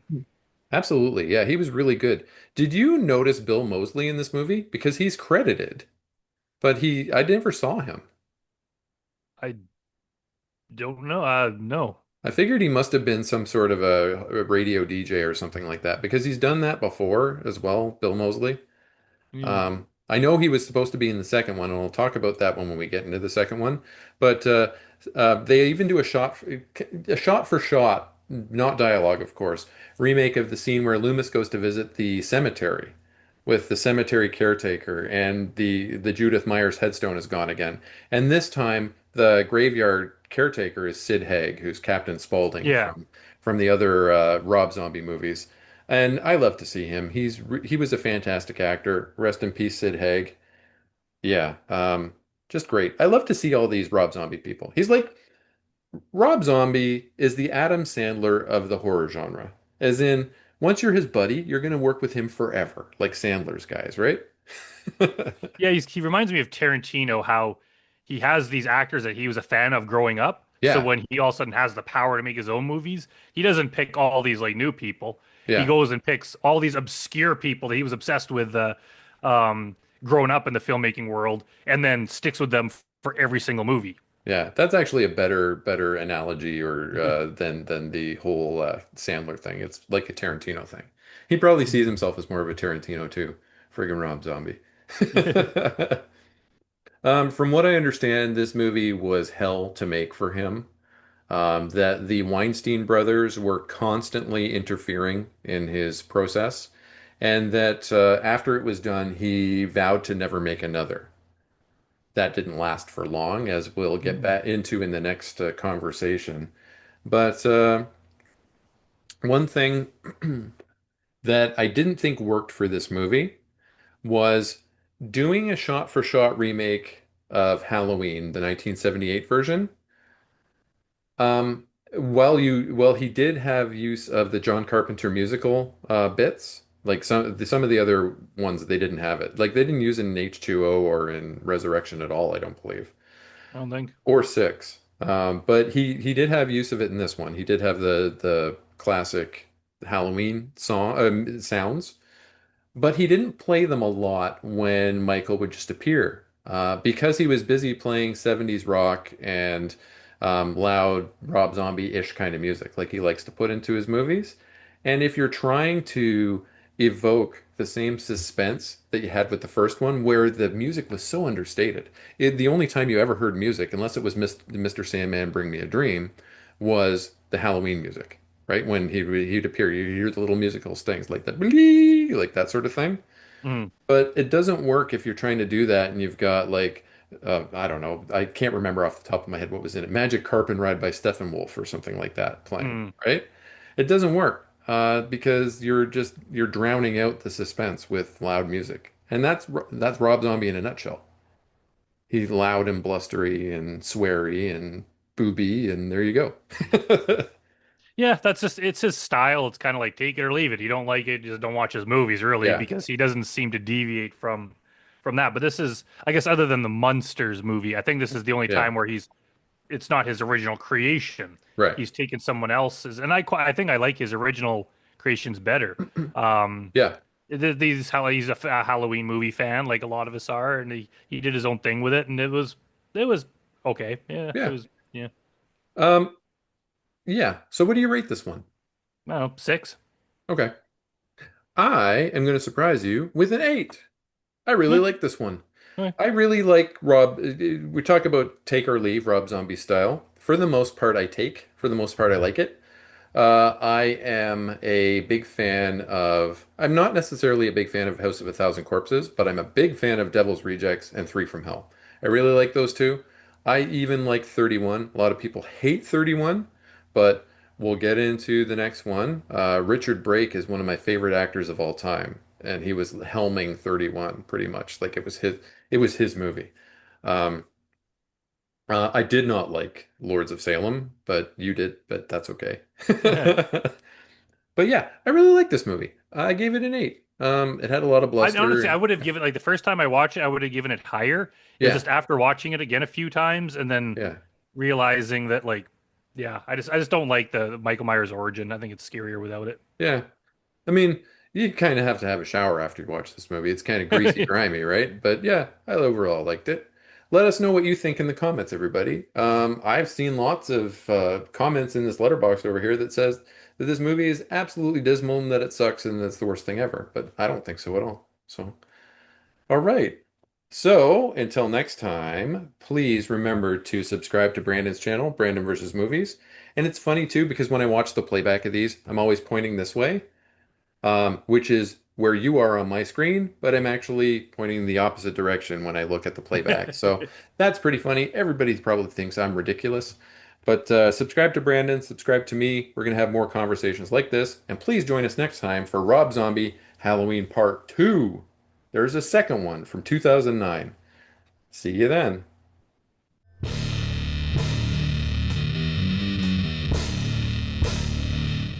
Greetings, friends, and welcome back to the 3 Minute Horror Show. My name is Ben, I'm your host, and I'm here joined by Edmonton filmmaker Brandon Rhinus. And he's probably over here when you're looking at it on the screen, but that's okay. So he runs a YouTube channel called Brandon versus Movies, and you should go subscribe to it because on that channel we have a series where we discuss the Friday the 13th films, And there's one about to go up where we discuss the Nightmare on Elm Street films. And on my channel, we're discussing the Halloween series. We've done quite a few of them so far, and right now we're up to Rob Zombie's Halloween number 2 from 2009. There's more Rob Zombie Halloween. Can you imagine? It's pretty crazy. Brandon, why don't you start us off with this ridiculous film? I when I saw this in the theater when it came Yeah. out, I hated it. It ruined my day. I was so pissed off. I was just like, man, it was just like it was not good. It has grown on me a little bit Yeah. in subsequent views to the point where I think it's actually better than the first one. Hmm. But I see why people would hate it. Yeah. Um, and it's not so much like the first one. It's kind of a better movie. It's just like I said in our review of the first Rob Zombie Halloween. I don't like all like the first half, the build up of his origin story. So you kind of have the second half of it that I like, whereas this one, I I couldn't say the whole thing was good, but it just overall I find it a more entertaining movie. Basically, I, I hate the opening scene. The first 20 minutes of the movie is one long scene, and then Laurie Strode wakes up and the whole thing was a dream. Exactly. So basically, it's like the whole opening of the movie never happened. Yeah. Like that is such a that she you should never ever do that in a movie for any reason. Never ever Yeah. wake up and it was all a dream. It's such a terrible trope, and it wasn't just like a 2 minute thing. It was like a like quarter of the movie. It Yeah. was like this whole like yeah, that really annoyed me. It But was from really then on, frustrating. Yeah. there was some bad stuff in this movie, but I found a lot of it entertaining. And it almost like it went in a different direction. It's almost like a different movie. It's almost like its Yeah. own remake. Dr. Loomis is back, but he's like a different character. He's like a different guy. Like he just acts. He's kind of an arrogant asshole in this one, Yeah. completely different from the first movie. But overall, and it's got weird stuff with like his Michael Myers psychic connection to his mom's spirit, and she's like got a white horse, and it's like, where did this come from? Like it's very weird, but I find it's the funner one to watch of the two. It's my friend Jeff O'Brien says that regardless of what you think of the rest of the movie, the stabbing sound effects are top notch. And I'll give him that. There are some Yeah. really good stabbing sound effects. And Michael Myers really has the grunties in this one too. You hear him grunt an awful lot in this movie. Um, the preamble that we see, we don't see a lot of preamble. Well, actually, the whole movie, as you mentioned, starts off the instant that the last one ended, just like Halloween 2 did for reals in the original the 1981 version. Started the second that the last movie left off.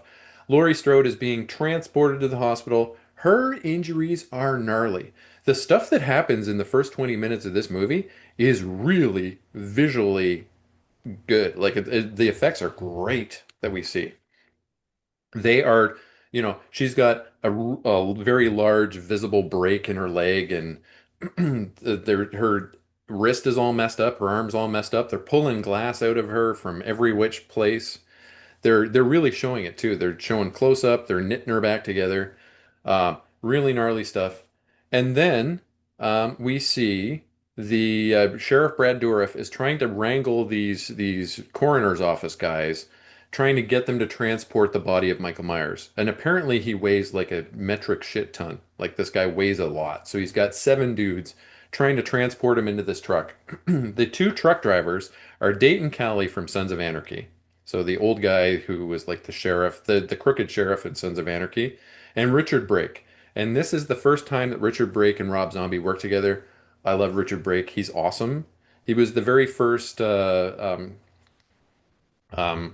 Ice King or the King of the White Walkers or whatever in Game of Thrones. He was the dude in the blue makeup and the crown and all that sort of business until the last season, and then they had to replace him because he was off doing other stuff. But just a fantastic actor. The two of them are transporting Michael Myers to the coroner's office or to to get incinerated or whatever it is they're going to do to him. Having a typical Rob Zombie conversation about having sex with corpses, and one of these movies conversations, and they run into a cow. And let me tell you, the effects for that they used for this crash were insane. Dayton Cali's body is completely turned into like this tub of goo, which is like really nasty and gross. I was very impressed. And Michael gets out and finishes off Richard Brake. They go into this long scene of Laurie in the hospital, and it's kind of not, it's not a shot-for-shot remake of the 1981 version of Halloween 2, but it's, along the same lines, except for Annie Brackett survived for some reason. I guess they wanted more Danielle Harris. What are you going to do? And so Michael is um, pursuing Laurie through the hospital. We get some cool cameos from Octavia Spencer, and I don't know the name of that guy that plays the security guard in the little booth. He's a heavier guy. He was from Office Space. He's got a mustache. He's in all sorts of Oh, things. I yeah, don't remember his name. I should remember his name. He's a great character actor. yeah. But yeah, and then like Brandon said, the whole thing was a friggin' dream. So all of that stuff never happened. We don't know all we know is that Michael Myers' body was never recovered. We don't know if there was a crash, if Dayton Kelly and Richard Brake's characters were actually killed and then Michael Myers got loose, or if he just was never there in the first place. Nobody knows. And I don't know what time period this is supposed to happen in because it's 2 years later at this point in time. But these characters don't feel like they're from the 80s any longer. They feel like they're from the 90s. This feels like a grunge movie at this point in time. Like they dress like grunge people and they have grunge posters on the walls. And I don't know. Yeah, like the whole vibe of this movie is different, which I guess is kind of cool instead of Yeah. repeating the same thing. Like the whole aesthetic of it's it's it's a completely different movie, completely Yeah. different tone. And yeah, now if like when I rewatch it, I just skip that whole long opening part. It's like what's the point of watching it, even though it's well done and it's Yeah. cool, but it's like what's the point of watching it if Yeah. it didn't actually happen? Yeah, So none of it it's just happened. like I just skip it like that. And just to start the movie out with a major disappointment, here's Yeah. this really cool scene, and then haha, that didn't happen, just fooled you. When JK you start the LOL. movie out like that, I'm like, okay, you already pissed me off. And yeah, so yeah, take it from there. He tries to win you back. Lori apparently is all messed up and she's living with Sheriff Brad Dourif and his daughter, Danielle Harris. And the two of them are all messed up and they're all scarred too. Like you can see the scars on their faces and their bodies. And she is going through, they're both, I believe, heavily medicated and going through therapy. But Laurie's therapist is Margot Kidder. And so it's nice to see Margot Kidder. This is probably one of the last things that she was in before she unfortunately um, lost her battle to her bipolar disorder. Um, so it was nice to see her. She works in a coffee shop that's run by Howard Hessman. That's another fun cameo from that guy. Meanwhile, Michael Myers is wandering the countryside, going from farm area to farm area, I guess, living off of animals and dogs that he catches and killing the occasional redneck that he encounters, like Bobby Elvis from Sons of Anarchy, second Sons of Anarchy cameo in this movie. But yeah, he's just wandering around looking like Rob Zombie, if you ask me. He's got the long, scraggly beard, he's got the dreadlocked hair, he's got it all in his face. I kind of felt like maybe that was a bit of a self-insert, especially when he was standing in all of these scenes next to his mother, who was played by Rob Zombie's wife, Sherry Moon Zombie, dressed all in white with this white horse and a child version of himself for some reason. Who knows? Crazy. Um, but I kind of felt like maybe it was a bit of a self-insert. Tyler Mane spends a lot of this movie unmasked. He's not wearing the mask nearly as often as Michael Myers has in every other movie up to this point. And you get to see his face quite a bit. Not completely uncovered because there is a lot of hair in the way. But yeah, I thought it was pretty interesting. I don't necessarily appreciate the whole Oedipal thing that they brought into it because even Loomis is talking about Michael Myers having an Oedipus complex at the beginning. Like he was in love with his mother, like romantic love with his mother, and he wanted to kill his father. And he had all of these fathers along the way. And I don't think that that is necessary in this whole thing, other than Rob Zombie likes to make things gross. So maybe that was it, or maybe it's the self-insert because he's in love with his wife and Yeah. he sees himself as Michael Myers for some reason. Like you said, also, uh, Malcolm McDowell plays Loomis entirely differently this time around. He's more of a character. He's more of like Robert Downey Jr.'s character from Natural Born Killers.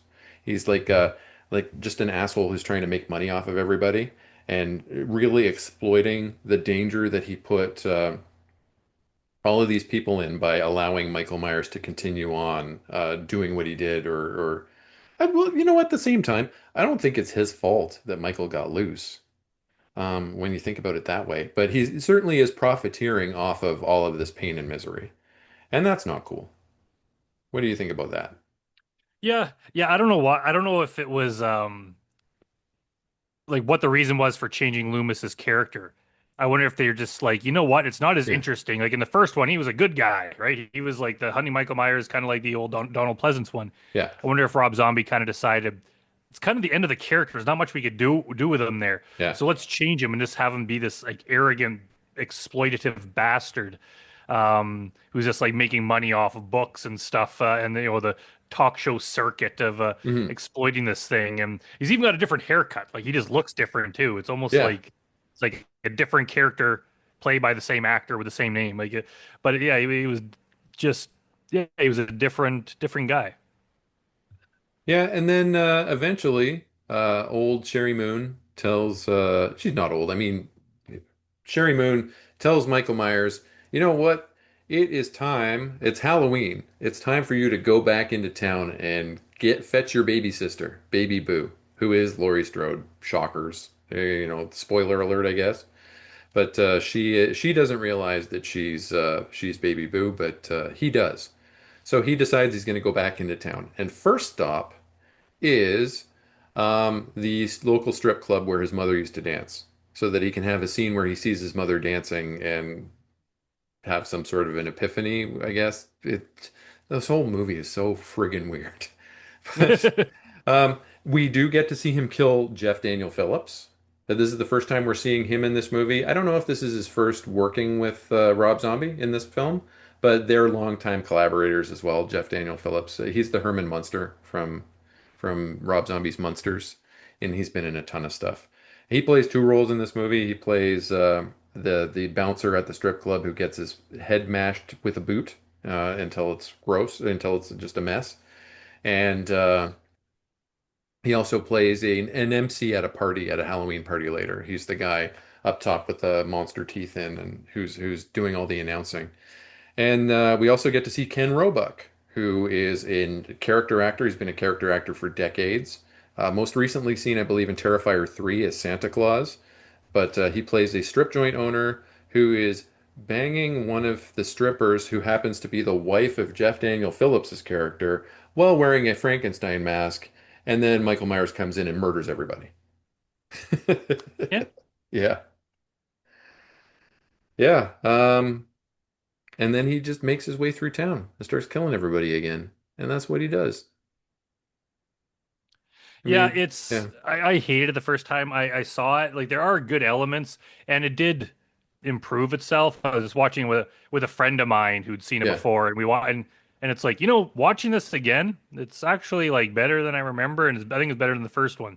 It's not to say it's great and it's like each movie has its own positive qualities and negative qualities. yeah, I just find that like if you just want to watch something be entertained for a couple hours, like yeah. part 2 is kind of just cooler to watch, and it's got some brutal kills. Like you Oh, mentioned yeah, the grunting, like Michael just like repeatedly stabbing someone, yeah, and great stabbing sound effects while yeah, grunting. It's like holy shit, this one's like way more brutal than we're used to with the original series.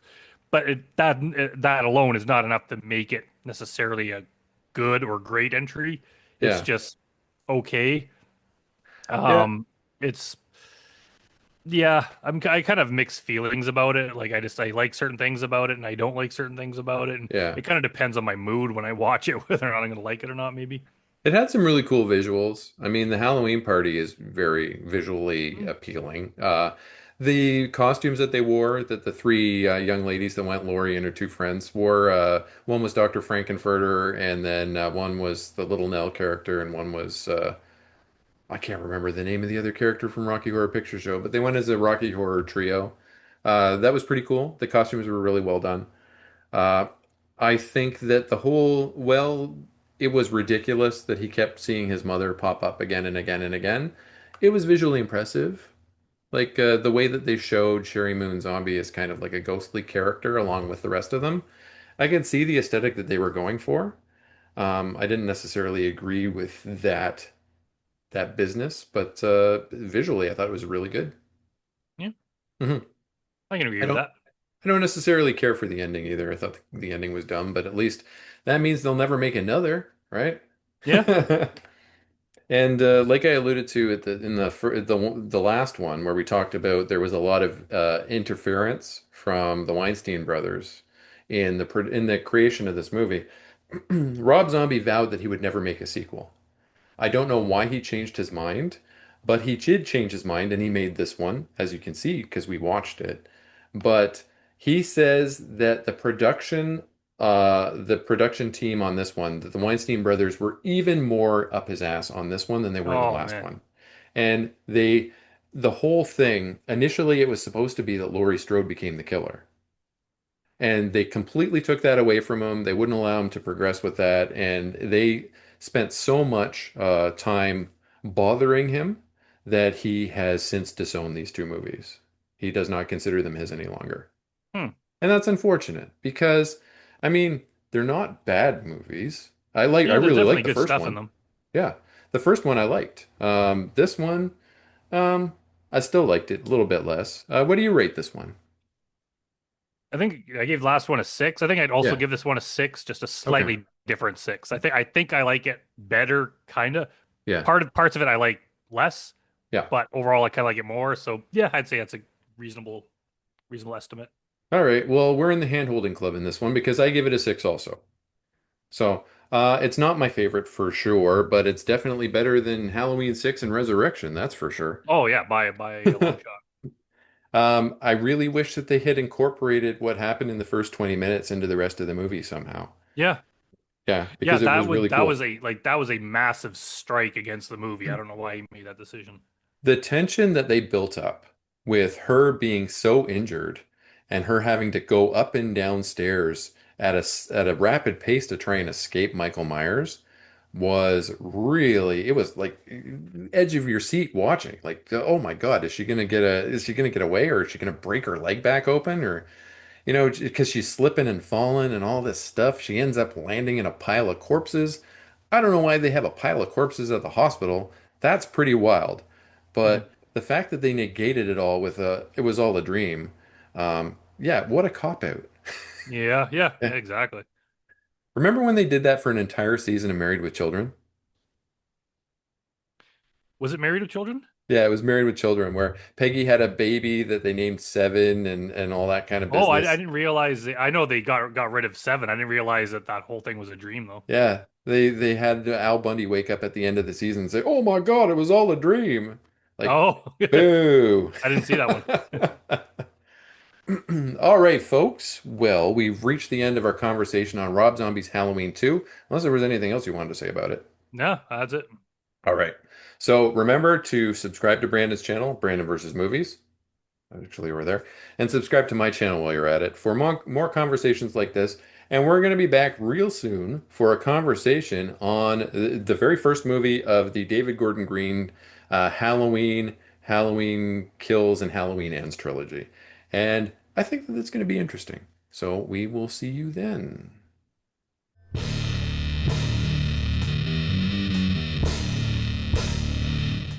Greetings, friends, and welcome back to the 3 Minute Horror Show. My name is Ben, your host, and I'm joined here with Edmonton filmmaker Brandon Reines. He's responsible for the Grotesque series of films and the I'm Haunted series of films. And we're going to be talking today we're going to continue our series on the Halloween movies. And we're going to be talking about Halloween from 2018. Now, on Brandon's channel, on Brandon's YouTube channel, Brandon versus Movies, you can see our previous conversations about the Friday the 13th series, and there's going to be a Nightmare on Elm Street series coming up soon. So go ahead and subscribe to his channel, subscribe to mine while you're at it if you like hearing what we're talking about, and please, please share your comments, your opinions on these movies with us down below. All right. So we're going to talk about Halloween from 2018. This is the continuation after Halloween 2. We're going to ignore 3, of course. We're going to ignore 4, 5, and 6, we're going to ignore H2O. We're going to ignore Resurrection. And of course, we're going to ignore the Rob Zombie films because they occurred in a completely different elsewhere's DC Comics universe. Somewhere, who knows? They did not happen in this universe. So, the last time, this is the first of the David Gordon Green trilogy, and they were written by David Gordon Green and Danny McBride, the comedic actor. They were produced by Malik Akkad, who was I believe, the son of Mustafa, the guy who was the producer of the original movies. And yeah, these are big budget Blumhouse pictures. And why don't you get us started off?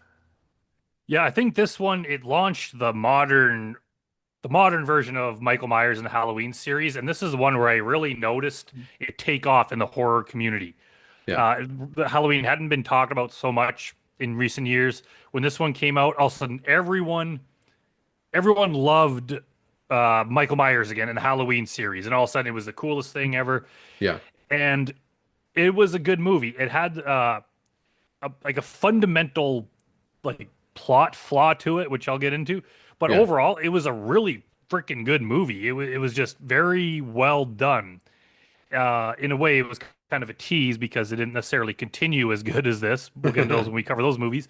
But at least for this one, it was like, holy shit, Yeah, that was a really, really good Halloween movie. Now, the major flaw is this one, it was basically ignored everything after the first one. I yeah, think it even ignored the second one. I think this movie makes more sense if everything up till six is, or up till eight even, is still canon. It makes more sense that way. okay. If you just ignore that maybe the whole Thorn thing was just not real. I don't know. You kind of have to do some mental gymnastics to make that movie make sense. But the thing is, in this one, Laurie Strode is now like in her 60s, and she's basically this crazy paranoid woman who lives on this property with like booby traps. She's got Yeah, guns and security because she thinks that Michael Myers will one day come back. Which, when you think about it, does not really make sense because Michael has been locked up for 40 years and has yeah, never escaped in their version. It's very rare for people to, like murderers, to escape from prison and then go after people and murder them. Like that, I can't even think of in real life of that happening. It's yeah, so rare. Like, so why would she be paranoid that he's going to escape? I think the only reason would be if the other movies took place and he's escaped like eight other times. yeah, She would be so paranoid that, sooner or later he's going to escape again and I'm going to be ready for him. Which is weird because in the third movie, the Halloween ends, they go the opposite. All of a sudden, she's back to normal, yeah. living in a house, even though Michael Myers did escape, and now he's been on the loose somewhere for 5 years. But she's like, hey, now I'm no longer paranoid. They should have reversed it. Yeah, In this one, she should have been like, I have a bit of trauma from what happened to me when I was younger, yeah, but he's probably never going to escape. And then he does. And then by the third one, in the last 5 years, she became a paranoid lady. But whatever. That's a fundamental flaw. It just doesn't quite make sense. But yeah, other than that, it's a very well done movie. It's got great kills. Like they got the original Michael Myers actor. He's like much older now, but he's still yeah, got that physically imposing presence. And it's just a really cool movie. yeah. I really, really, really like this one too. I love the idea of Laurie Strode as not a victim, but as a prepper. So she's like a doomsday prepper, but her doomsday is for when Michael Myers comes back. I like the fact that they do so many, and over these three, they do so many nods to the old movies as well. In this one, um, they even discuss that the fact that Laurie Strode is not the sister of Michael Myers, that was just some stuff that people concocted to make the whole thing feel like it made sense to them, and it doesn't make sense. That Laurie Strode is just somebody who he went after. So not related at all. They even I don't know if I'm going to say it now. In Halloween Kills, in the next one, they even talk about how some of the cops who knew Michael Myers when he was a little kid, like who were kids with him, say that he was just a completely normal kid. He looked out the window a lot, like he was a bit quiet, but he wasn't like a psycho or anything like that. He wasn't walking around stabbing kittens or anything. He was just a quiet kid who snapped, which comes back to the whole thing what Tarantino said, that it's a lot scarier when you don't know why he's doing any of this. He's just doing it because And I he's, kind of agree with that. yeah, But at the same time, I think I like it better with him being the sister. Yeah, I think it works if you just stick with that original storyline and the sister, the niece, all that kind of thing. yeah, It works either way, and I could see it. Maybe it is scarier if it's like he just picked her for yeah, some random reason. You never know why, but I don't think it's like a blight on the yeah. movie that it is the sister. Well, so he has been in the mental hospital, not speaking a word to anyone for 40 years, which is crazy on its own. But then these British podcasters come in and they want to they try to elicit a response from him by holding up his mask. And this is your first hint, and you don't get much of a hint in this movie of him being some sort of supernatural creature, other than this one spot in this movie. Things change later, but in this particular movie, they hold up the mask to him, and the scene that they do this in is really effective. I guess they get outside time at this mental hospital for the criminally insane, and when they do, they have to stand within a box, and they're chained to the ground in that box, but they can't move outside the box, and nobody can come inside the box. And so it's just these dudes who are spaced out all across this yard in these boxes. And I found it very visually interesting. But so this British podcaster goes up and he says, "Well, we went to the Attorney General." And I'm not doing a British accent. "We went to the Attorney General and we got your mask. And do you like your mask, Michael? I'm holding up your mask. I'm holding up your mask to you, Michael. Do you like it?" And then the mood in the area, like something in the air changes. And all of the other mental patients start hooting and hollering and yelling, and even the dogs are whining because something's different. Something's happened. Michael kind of flutters his hand or something, or moves his head just a touch, but he doesn't get he doesn't give them the response that they want. Um, but I found that interesting. That's our one and only indicator in this movie that he's something beyond a human. And until you get into all the grievous injuries that he sustains throughout the movie. But, you know, and what's happening is we get to see that. We get to see a little bit of Laurie's history in the meantime. As we mentioned, that she is a prepper, like she's all full of guns and everything. She's raised her daughter Judy Greer, played by comedian Judy Greer. To be one of those people as well, but she was taken away by Child Protective Services as a child, as a 12-year-old, I think, and she's been trying to get over that traumatic part of her life where she was taught to shoot and fight and kill ever since. And she's got her own daughter now. And her husband is played by, I believe the character actor's name is Toby Huss, and I really like that guy. He's funny. He's been in so many things. These movies are full of people who you recognize, let's just say. Yeah. Yeah. What do you think of the whole daughter and granddaughter situation? I think it's interesting. If it didn't get the next two kind of get into weird plot family drama stuff that I don't Yeah. care so much for, but in this one, they didn't overdo it. So I think it was interesting. Like I say, I do have what I said. I don't think it makes sense that she's a doomsday prepper at this point, Yeah. but if you just accept it for what it is, it's well done and they don't overdo it. So I guess I could say I like it. Yeah. And we get into a point where they do rule number one for Michael Myers is you don't transport him anywhere. They decide that they're going to transport him to a new place or to hell, let's just say. They call this other hospital that he's going to live out the rest of his days, hell on earth. So he's going to go live in hell on earth for a while. But they do the mistake in transporting Michael Myers because when you transport Michael Myers, that's when he makes his move. And his move also just happens to be on the 17th birthday of Laurie Strode's granddaughter. A lot of these things seem to happen on 17th birthdays as you go through, and Yeah. that's fine. They do the thing that you're never supposed to do. They transport Michael Myers. He causes some sort of bus crash. A whole bunch of mental patients get loose, and two unfortunate rednecks, a young boy and his father who were out hunting, encounter them along the road. And that's bad news because they get super killed. The kills in this movie are really brutal, like they're really visceral. They just started in this point in time, but they only get gnarlier as we go.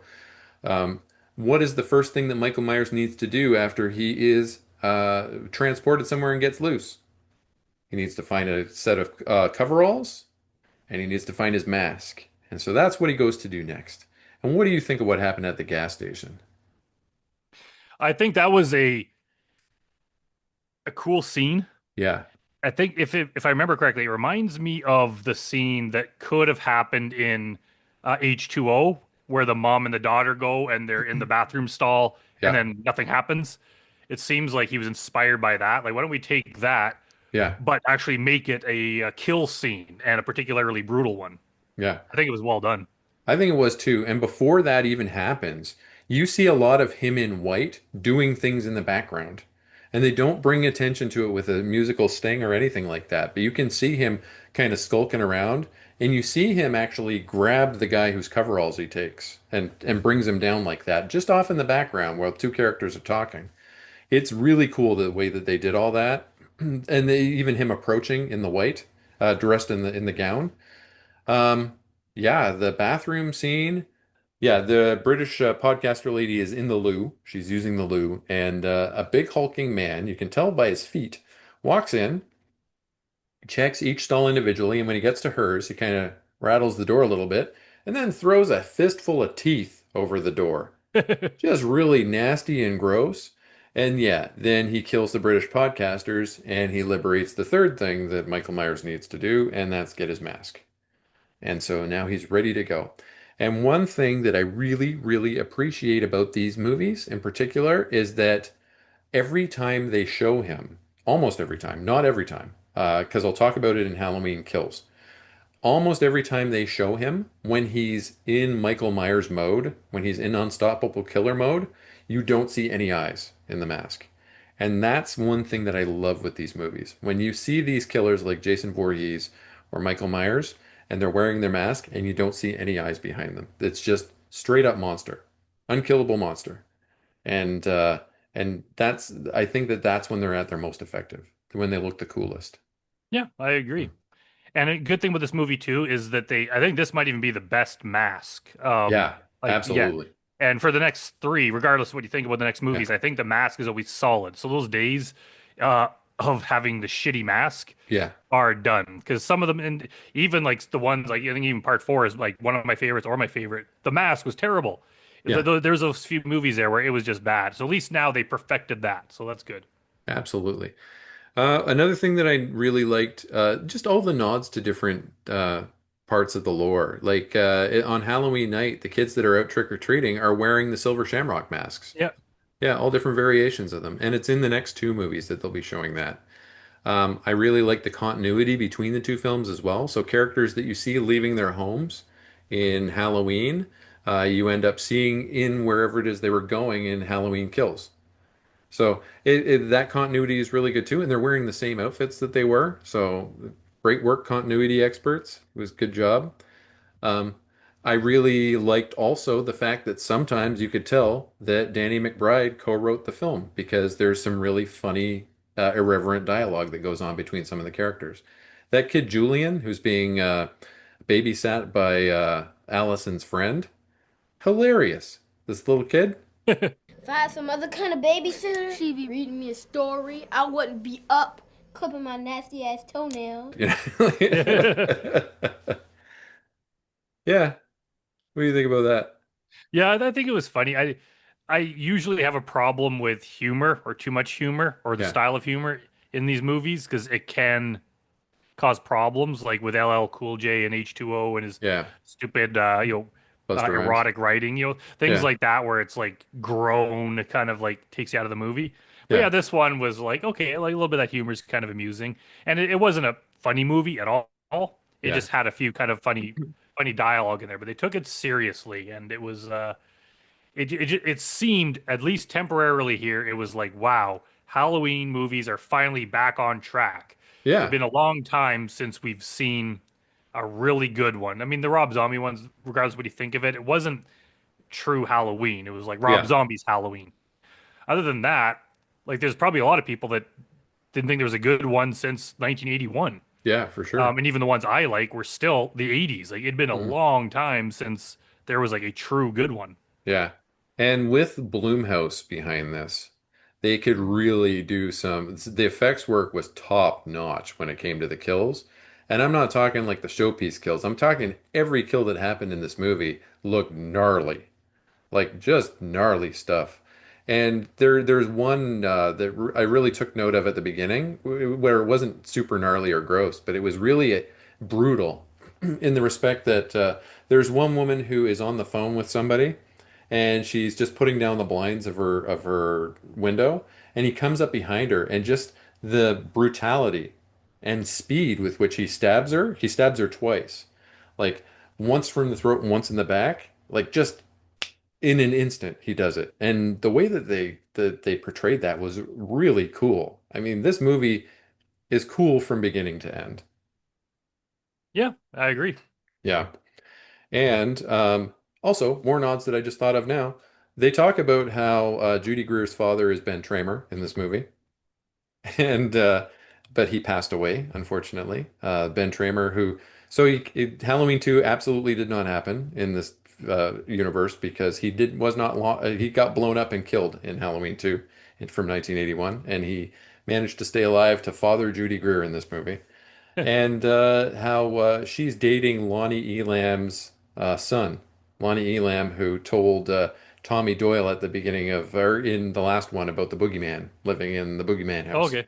Yeah, yeah. So all sorts of fun stuff in this movie, and I got chills watching the final sequence. So when Michael finally does manage to find the home of Laurie Strode. Oh, no, there's something else I got to bring up too. The guy who was Loomis's replacement, the guy who was Loomis's protege, he's a really nasty dude Yeah. because it looks like he's gonna be like he's learned all about Michael through the years, and he's the protege of Loomis. But it turns out that he wants to feel like what Michael feels, and he does a sneaky double cross and tries to kill Sheriff Hawkins. Yeah. Not cool, man. Not Yeah. cool. Yeah. And That he was a nice little traps twist. Allison Strode, or what's her last name? I don't know. Allison with Allison, the granddaughter, in the back of a cop car with Michael Myers, and that certainly wasn't cool. But he gets his head stomped in as a for his measure for good measure, so that's okay. Yeah, the So what last would you give this sequence. one on a scale 1 to 10? Oh, before we get there, I Oh, want to talk about the last sequence. okay. Last sequence of this movie is phenomenal. So Laurie's got a house full of Home Alone traps, okay? Except deadly Home Alone traps. And the whole time we're led to believe that this is a cage that she's trying to keep people out of, but really she's trying to this whole place, when you get to it, if it's a first time watch, it'll blow your mind that it's actually a trap for Michael Myers to kill him, because she wants to trap him in that basement, and she's going to blow that house up. She's going to set it on fire, blow it up, and take him with it. And I think ideally she was going to take herself with him as well, but her daughter and her granddaughter happened to be in the house at the same time, so they all got out. Um, yeah. Overall, what did you think of it? What Yeah, would I you think it rate was it? excellent. I give it an 8. You know what? Hand-holding club again. I'm going to give this one an 8 as well. I rewatched it this morning. I never rated it initially because this was I watched it before I started rating movies. This is shortly before COVID. This movie came out, and I wasn't doing reviewing of movies at that point in time. But absolutely, after rewatching it today, I would give it an 8. It was visceral. Every stab and every kill felt meaty. Like it felt you could almost taste it, if that makes sense. You could taste the brutality.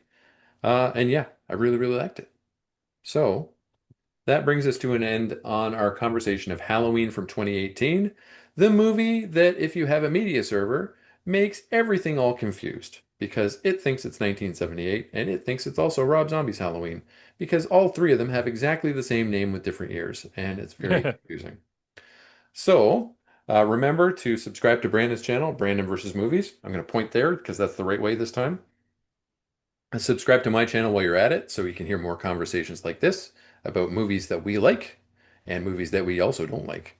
And come back next time for our discussion of Halloween Kills, the second of the David Gordon Green trilogy.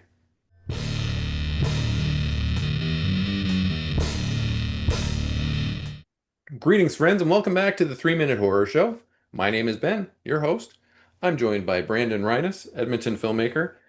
He is the owner of a YouTube channel called Brandon versus Movies, where we have more discussions like the one we're having today. We've done a series on Friday the 13th, and we've done a series on Nightmare on Elm Street that'll be coming out soon. He is responsible for the Grotesque series of films, the Canadian ones, not the gross Japanese one, and the I'm Haunted series of found footage films. We are doing our Halloween series, and we're almost at the end. We're on the second last movie, Halloween Kills. It's the second David Gordon Green trilogy, second of the David Gordon Green trilogy. And let me tell you, the first time I watched this movie, I'll set a backstory for you. It was 2021. It was New Year's Eve. I had COVID for the first time. I was laying on a couch. My wife had terrible COVID upstairs. I had sort of less terrible COVID. And I was three-quarters in the bag on rum and cokes, laying on the couch watching this movie. And I hated it. But I rewatched it today, and maybe my opinion's changed. Maybe it hasn't, though. You'll find out soon. Brandon, why don't you start us off? Yeah, this one is, I think, where you really start to see the David Gordon Green come through, Yeah. which is definitely not a good thing. He can be an okay filmmaker, but like, I don't know if people have seen Exorcist Believer. He can really fuck things up. And this is where he starts to just it starts to get weird. When I saw this movie first time, I was the opposite. I liked it. Yeah. Subsequent rewatches, I liked it less. Yeah. I have to admit, it is fun to watch. Yeah. There's a lot of things in it that piss me off, but it's got a lot of cool parts. Michael Myers kills a lot of people. Yeah. It's like, okay, this is a pretty fun movie, but it's starting to be like, uh-oh, maybe this isn't going in the positive direction that we thought it was with the last one. Last Yeah. one was great. And it's like, wow, Halloween's back, everyone, we're all celebrating. Yeah. And then we realize, oh, premature celebration because, oh shit, this movie it's kind of got some problems. And it it's we see the return of like Tommy Doyle, the Yeah. young boy from the first movie, who was also played by Paul Rudd in part six, but this Yeah. movie ignores that. Yeah. So he's an adult now, and David Gordon Green, he always tries to put too much thematic bullshit in his movies about Mm. the nature of evil and Yeah. community, and it's like, shut the hell up. You don't need that in this movie. The parts everyone complains about are those parts. The Yeah. parts where he's trying to be smart and have all this deeper meaning to it. It's like, it's a Halloween movie. You don't need deeper meaning. Just make it cool. And there were cool parts in this Yeah. movie, but there was so much evil dies tonight, and then Oh. all the bullshit in the hospital, and it's Yeah. like, oh my God, what are we doing here? There were also a lot of wacky side characters, and some of them I liked and some of them I didn't like. But that's another thing that they like to throw in is wacky side characters. And I'm talking like Big John and Little Yeah, John. yeah, that was the Well, example I was going to use. they were pretty funny. Like I like those actors, Scott MacArthur and Michael McDonald, the guy Stewart from Mad TV. Look what Yeah, I could do! That guy. yeah, He was Little John. And they're the new a gay couple that lives in the Myers house now. And so there's entirely too much of them. Let's just say for wacky side characters, there's probably 15 minutes of movie dedicated to these two yeah. clowns. Like, I think if you had have just taken that and made it Yeah, a short film yeah, about two guys and a killer, it yeah, would have been an amusing short film. But it's like these characters that are not seen before or after. yeah, You have this whole setup of them, and then they get killed, and that's the end of it. It yeah. was like a little movie within the movie. I kind of like the fact that they brought back the original actors that played um, the girl who lived across the street in the 1978 movie. So Tommy Doyle wasn't the same Tommy Doyle. It was Anthony Michael Hall is playing Tommy Doyle in this one. But the original little girl that played the girl across the street, who was being babysat by Annie Brackett, she was back playing the same character, as well as the nurse, the actress that played the nurse that was with Loomis when Michael jumped them and stole their car. She was back too, playing the original character. That was pretty cool. Even the guy who played Sheriff Brackett was back playing his original character. So they tried to get back everybody who they could to reprise their original roles, and I thought that was pretty neat. Yeah, absolutely. And that nurse was also in H2O. She was the one that got killed at the Was it the beginning. same actress too? I don't think it was the same actress, but I think it was the same. It might have been. I can't remember, but it was the same character though. I think. Yeah. Yeah. Yeah, and yeah, there was a lot more Haddonfield lore in this movie. And it did pick up the second the last movie ended. Jamie Lee Curtis had to, and let me just say, I didn't say it in the last one. Jamie Lee Curtis is a phenomenal actress. I think that she's great. She can make me feel all sorts of different emotions. I hear that she's a bit of a shit in real life. Like she can be hit or miss. She can be either really cold or really warm, depending on who you are and how you approach her on any specific day. But holy smokes, she is a really great actress, and she was really good in these two movies, even though this one got a little bit sillier. They have to staple her guts back together in this one, which is pretty gnarly. Yeah. Yeah. There Yeah, was some callbacks to Halloween 2 in this one with her being in the hospital and not doing yeah, a hell of a lot for a big chunk of the movie. yeah, yeah. So yeah, like in Halloween 2, she was out of commission for a bit. They gave her some more lines.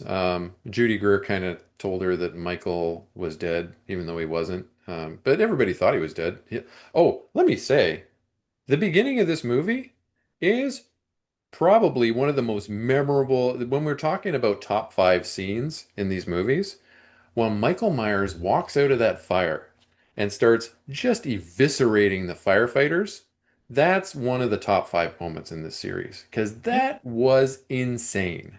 He's got the half melted mask, he's got the hair is all melted together, and he just walks out and he just destroys these guys. Holy crap. It was gnarly. Yeah, it it set it off on the right beat because the Yeah, first like the 2018 Halloween movie it was great. It yeah, was a slower pace, like it wasn't as like full on craziness. yeah, This one, it's like holy shit, he's killing like 12 guys at a time. Like yeah, wow, now we're into it, and it never quite recaptures that yeah, for the rest of the movie. And then it kind of gets sillier, and then it gets sidetracked with other characters, and then it gets sidetracked with all this other nonsense with the mob of vigilantes at the yeah. hospital, and evil dies tonight, and they go after the wrong guy, and it's like, Yeah. okay, like something's going wrong here. And that poor guy, one of the other escape mental patients is kind of being pursued as a side character, and everybody thinks it's Michael Myers. Meanwhile, this guy is kind of short and fat, and if you've ever seen Tommy Doyle has seen Michael Myers. A lot of these people have seen Michael Myers, and he's tall and imposing and huge. And even though he's wearing a mask, you know it's not this guy. You know it's Yeah, not this guy. But they're chasing him around the hospital. Judy Greer tries to save him because she knows it's not the guy. Even Tommy Doyle at the end kind of realizes it's not the guy, but they pin him in between two corridors that are locked off. He decides he's going to go through the window, and everybody who dies in this movie dies in a very gross way. So he couldn't just hit the ground and just break a bunch of bones and die. His whole brain had to be coming out the back of his head and everything because it's a Bloomhouse movie. yeah, he And so, explodes. poor guy, right? Yeah, he exploded when he hit the ground. He was full of beans or something. He's just full of gas and Yeah, so the ending of this movie could have been cool, and in a way it was kind of, and then it gets weird. And this is the one where they added the thing that it's no longer Michael Myers is after comes to Haddonfield because he's trying to kill his yeah, sister. It's he just wants to go back and stand in the window at his childhood home, yeah. which seems like kind of a letdown. Yeah, it's really stupid that he wants to stand in the window and is he looking out or is he looking in? Ooh, very heady, David Gordon Green. Yeah. Thanks very much. That's stupid. The other thing that really bothered me is they added the supernatural angle to him that every time he kills, his evil grows stronger. And so he can heal more or that he can do more or something or other. That he gets, it's like Hulk Hogan, right? Okay. You know when you beat Hulk Hogan up and he's down, the Iron Sheik has got him in the camel clutch, okay? So he's got him in the camel clutch, and he's almost done. Hulk Hogan's almost done, but then he does the thing where he does the puts his arm up, and then he starts Yeah. shaking his arm, and then he does the and then he comes back and he kicks everybody's ass. That happens in this movie too. So there's probably the most effective part, other than the firefighter business, is when the unruly mob of unruly mobsters guys, the Haddonfield regulars, led by Tommy Doyle, finally track Michael down. He gets trapped in between a bunch of cars. Okay, and they've got him surrounded, and they've even got his mask off. Okay, so he's just an old guy walking around. And it really was really cool seeing him walk around as just an old guy too. It was kind of like there was a cognitive dissonance to it. But they decide that okay, it's time to for us to beat this guy down. So he puts his mask back on and they start beating him down. And this is the point in time where you can see his eyes through the mask when they're really laying into him, when they're really just beating him up and shooting him and stabbing him and just beating him up and it looks like he's done for, right? But then he does the Hulk Hogan thing. He does the whole, and then he starts coming back and murdering everybody. And then all of a sudden he's at full power again. And he can even teleport. And And you know what I what's mean by when I say teleport, because the very end of this movie is stupid. Okay, go ahead. what's ridiculous about that scene is Yeah. that it's like, okay, there's this guy in your town that's murdered dozens of people. He's very dangerous, and you and your friends are trying to kill this guy. Yeah. None of these people brings a firearm. They Yeah. bring like Oh, irons and like any object from around the house to beat this guy down. This insanely tough guy. the Why one would you risk hitting him with a hammer? Like someone's got to yeah. own a gun in this town. The It one just dude who seems was dressed up ridiculous. like a tiger had a gun and he shot him like 5 times. But then he got his arm stabbed. Okay, so one guy had a gun, Yeah. but other people are bringing just like household objects as Yeah. weapons. It's so weird. I mean, I know what he was trying to go for there, but I really hated it the first time I watched it. Let's just say that the ending really left something to be desired. Let's explain the ending for people watching that might not know what you mean. Ending for people who are watching from home, and it's the weakest part of this movie, maybe not of the whole trilogy of these movies. Michael Myers has just finished murdering all of the townsfolk that came to beat him up, who were beating him up, including Tommy Doyle. And then Judy Greer's character, the daughter of Laurie Strode, walks back into the house, goes up the stairs to see the handiwork of Michael Myers, of what he's done to these people, and to go look in the window, I guess, out the window of Judith Myers' window. And Michael Myers appears behind her and starts stabbing her. Like he's just, and he kills her. And how did he get there? Does he have teleportation powers? Because there's a whole shit ton of cops right in front of this house and EMS workers. Where'd he come from? He was just getting beaten down and then just murdered a whole ton of people. It hasn't been that long. How did he get there? How did he get there? And why did he kill that character off? And then that's just the end of the movie. It's done. I hated that. Yeah, this movie, yeah, with all its problems, it's still kind of fun to watch. Like with Yeah, the killing parts, it's just like, yeah, it's a good like slasher movie, but yeah, this is the one where I think people were kind of like, uh-oh. Like the first one seemed like everyone loved it. David Gordon mhm, Green's a hero. This yeah, one, they started to question it, yeah, which leads into the third one where, well, you'll see when we do our review for that one. yeah. Maybe it's not a, maybe it went even worse, but So what do you rate this one overall? I, 6.5 maybe. Okay. Yeah. Well, I'll tell you, the first time I watched this one, under the conditions that I described before, when I was 3/4 in the bag, with sick with COVID, I would have given it a 5, I think. But upon rewatching it and seeing some of the bits and being able to appreciate a lot of the stuff that I wasn't able to appreciate before, because now that I've watched all of these movies in such quick succession or so recently, I'm gonna give it a 7, I think. I think Halloween Kills gets a 7. Okay. Yeah. What do you guys think? Put it in the comments below. Tell me why I'm wrong and Brandon's right, or vice versa.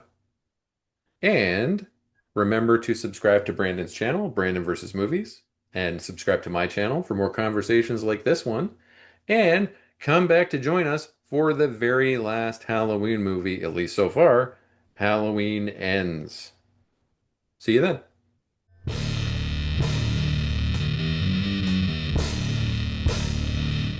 Greetings, friends, and welcome back to the 3 Minute Horror Show. My name is Ben, your host, and I'm joined here by Edmonton filmmaker Brandon Reines.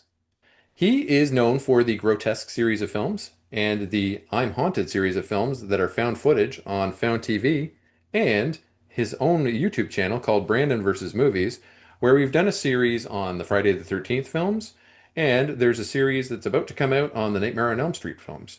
We've been doing the Halloween films on my channel here, and we're on the very last one. Can you believe it? There are so many. There are so many movies. But we're on the Halloween Ends, the final movie in the trilogy produced by David Gordon Green, directed by David Gordon Green, and written by him and Danny McBride, and usually some random third person. But what are you going to do, right? This movie is very, very, very silly. Brandon, what do you think? Yeah, I remember when I saw this in the theater, I'd already heard the like wave of bad reviews about it. But I tried to go in being like, I'm going to ignore that because I'll make up my own opinion. But sometimes the mob is right.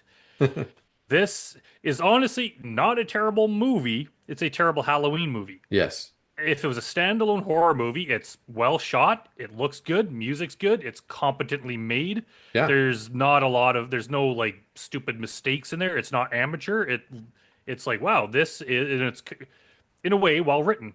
Plot wise, maybe not so much, but it's like, okay, like this is a competently professionally made movie, but it sucks balls and it's boring as hell and it's ridiculous. I don't get it. Like they've built up. Not only has the Halloween series been built up over the last 40 years, Yeah. he's been building it up for two movies of his own movies, and then for this one they just go way off in another direction. They introduce another villain, and Michael Myers is basically a side character in his own movies. He's barely in it, and he's trying to like build up all this new lore Yeah. when he knows damn right well he's never going to do another one. And it's like, why? Like, what are we watching? There's a few cool parts in this, but for the most part, what the hell is this? What kind of maniac would decide that this is a good movie to make? So the background of this movie is the way it starts off is we've got this character named Corey Cunningham, okay? And he's played by Rowan Campbell, who's a Canadian actor. He's really good. He's Billy in the new version of Silent Night, Deadly Night. And so we start off with him, and he is a babysitter, like Laurie Strode, teenage male babysitter. So they make a lot of jokes about that in the first place, that he's a teenage male babysitter. But there is an unfortunate accident that happens while he's babysitting. The kid that he's babysitting is absolutely rotten. Like, this kid sucks. I want to watch this movie, and I don't really feel like pretending to be best friends with an ugly ass boy babysitter. This kid really sucks. And he plays this prank where he locks Corey Cunningham in a room, and he can't get out. So what's he gonna do? This kid's off doing whatever the fuck he's doing, and he needs to get out of this room. So he kicks the door in, like he kicks the door open, and it just so happens that the kid was on the other side of the door, goes over a stairwell, falls to his death. And it's one of those moments in the movies where, kind of like when I'm watching Pet Cemetery, when the kid walks out in front of the truck, and you just kind of your breath, you suck your breath in like that. It was another one of those kind of moments where this kid falls over the stairwell and to his death, and you're just like, oh, nasty. So Corey Cunningham gets in a lot of trouble for this. I believe he's found not criminally liable because he's not in jail or anything like that. But everybody in town thinks that this kid is like a horrible psycho, like a kid killer, and everybody gives him a hard time all the time. But do you know who has a soft spot for town psychos? Laurie Strode and her daughter and her granddaughter. Her daughter's dead from the last one.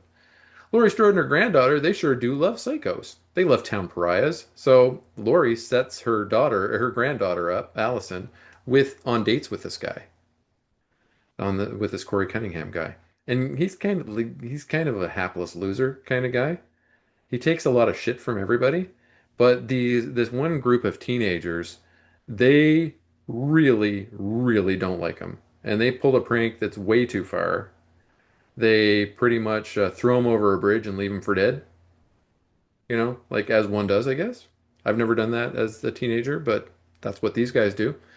And um, he finds uh, Michael Myers living in the sewers like a Ninja Turtle.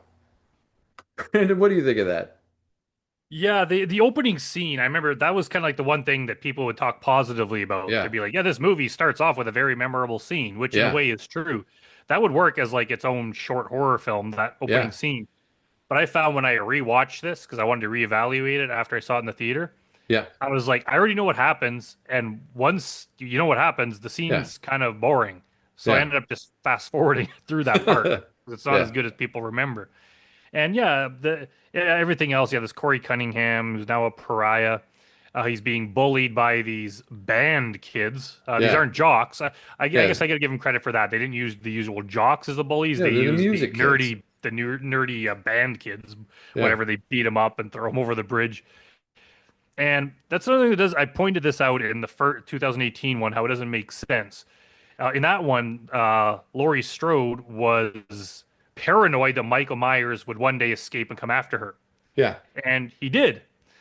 In this one, Michael Myers has been missing and living in the sewers, being not really doing much for yeah, 5 years. But Laurie Strode is no longer paranoid. She's not setting up again for his return. She's just living a normal life in a house, yeah, knowing that he's lurking around somewhere. yeah. And So, of she's writing a course, book about her experiences with him too. So it's not like he's yeah, forgotten.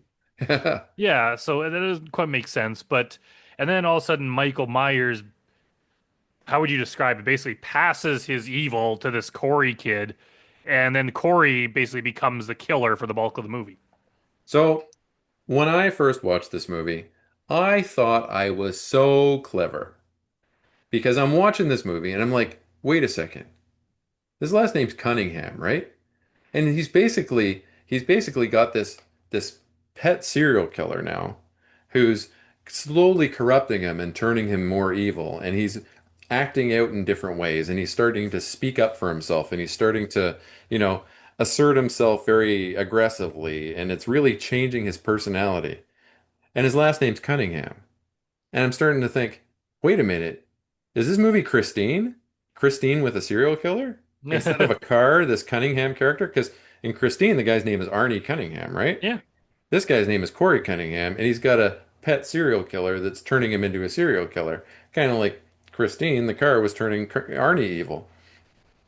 I thought I was so clever. I was like, oh my God, I'm going to write a dissertation on Letterboxd about how clever I am, about how this movie is basically just Christine but with a serial killer. And then I read that David Gordon Green in interviews was like, yeah, I wanted to make this movie like one of my favorite John Carpenter movies, Christine. And I'm like, oh, fuck. I'm not clever at all. I'm just some shithead that actually made the connection that he was trying to get me to make. Oh my God. So yeah, this movie basically is Christine with a serial killer. He takes Michael Myers' mask, and the mask starts to make him evil. But eventually, Michael's going to want that mask back. You know what I mean? Yeah, and this one he gets into, yeah, it does do the Christine thing where he starts Yeah, off as this, hopeless, weak loser, yeah, and he eventually becomes cool. yeah, Um, where all of a sudden he's like a tough guy and he starts dressing differently and acting yeah, differently, but he's corrupted and more evil. And he starts dating Laurie Strode's granddaughter, and she yeah, starts kind of, becoming evil along with him, and they're kind of like a Bonnie and Clyde who are fighting against the world, and they're going to run off together, but they don't for some reason. And then all this unnecessary stuff, which is like in this third movie, you should be kind of wrapping things up, or yeah, like instead, this one just goes off in a weird direction, and it's mostly just boring stuff I don't care about. yeah. Some of the kills Corey does on his own, and some of the kills Corey and Michael do together. And yeah, I mean, there's like Brandon said, there's just a bunch of boring stuff that happens. And it really, unless you're completely up your own ass trying to figure out, what the hidden message behind all this is, once you figured that out for yourself, it's really not that interesting. It's really not that interesting of a movie. But I will give them one thing. They didn't lie. It does end. Yeah, Yeah. I think he was trying to be clever with the whole nature of evil and kind of like there's so many deeper levels to this, and it's like no, there's not. Yeah. Like there and there doesn't need to be like people that just want a satisfying conclusion to this, and there was a couple pretty cool kills, and the Yeah. fight at the end with Michael and Laurie I guess was Yeah, okay, that and was I cool. like how Yeah. they throw his body into the chipper thing Yeah. at the end, the metal crusher. That was kind of cool, but overall Yeah. like I don't watch I didn't spend the last 40 years watching Halloween movies to see a new villain introduced in the damn movie. I want to see Michael Myers. Yeah. And they kind of cheated us of that where he's not in it so much. And then you got this brand new character. This is not even a legacy character that they built up. This is a Yeah. guy we didn't meet till this movie. So like why is he even in it? They could have this movie could have done well without Corey Cunningham at all. Yeah. I like it should be Laurie Strode doing stuff, her Yeah. granddaughter doing stuff, the people that Yeah. we've seen. But they're like, nah, forget them. They'll be kind of more background characters for this new guy. And it was just overall like I think by the end I was kind of like, okay, let's just get sit through this till we get to the next kill. Maybe that'll be cool. And then there's just not a lot of kills. And then yeah, I don't know, it was a downer of a movie. Maybe they figured that they killed off so many of the characters that pre-existed in the Halloween universe that they needed to add a new guy. Yeah, it could be like, oh shit, everyone died in the last one. Um, yeah, it's.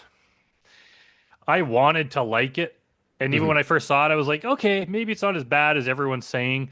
But when I tried to watch it again, like I fast Yeah. forwarded the whole opening scene, and I just had a hard time sitting through it. And I haven't watched it again since. Most of the other ones I've seen multiple times. Yeah. Some of the early ones I've seen a lot. This one, like I don't know if I'll ever watch it again. I just don't. It's it's too plain. And I think that's where everyone's like, man, this David Gordon Green guy kind of sucks. He ruined our beloved franchise. And he'd already shot at that point or was somehow making Exorcist. Yeah. And everyone's like, oh no, this guy that we all of a sudden that we loved in 2018, now we've turned on him. He's doing an even more beloved franchise. Didn't he Like bone one of the Alien movies too? I'm not sure. I think he did one of the Alien films, and I don't Danny think so. McBride was actually in it too. No? Okay, I could Uh, be wrong. yeah, or I don't know. Yeah, I'm not sure.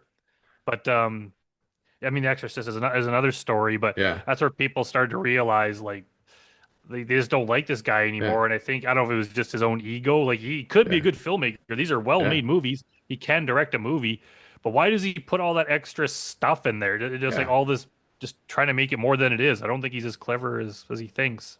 Go back to making righteous gemstones, David Gordon Green. Now, what if he had liked other John Carpenter movies more than Christine? Like, what if he had liked The Fog? And in this Yeah, movie in Halloween Ends, if there was a killer Michael Myers fog that would appear for everybody. Or if he liked that would have Escape from been. New York best. And Michael Myers had to go and rescue Laurie Strode from New York, and it was a prison colony. That would have been cool, right? Those would have been okay, but Mhm. it just seems like that he was setting the story up. They could have like it seemed like it was even after the weird Halloween kills. Yeah. It seemed like it was going somewhere. Yeah. It's like okay, you've been building this up. How do you end this story? Instead, it's like nah, forget about that. We're going to tell a different story. It's like wait a minute, like what about it's such an odd Yeah. choice. But and at the same time, the way he'd pitch it at the end is, but don't worry, we'll put him through a wood chipper at the end, so there will be an ending. Trust me, Yeah, it's gonna end.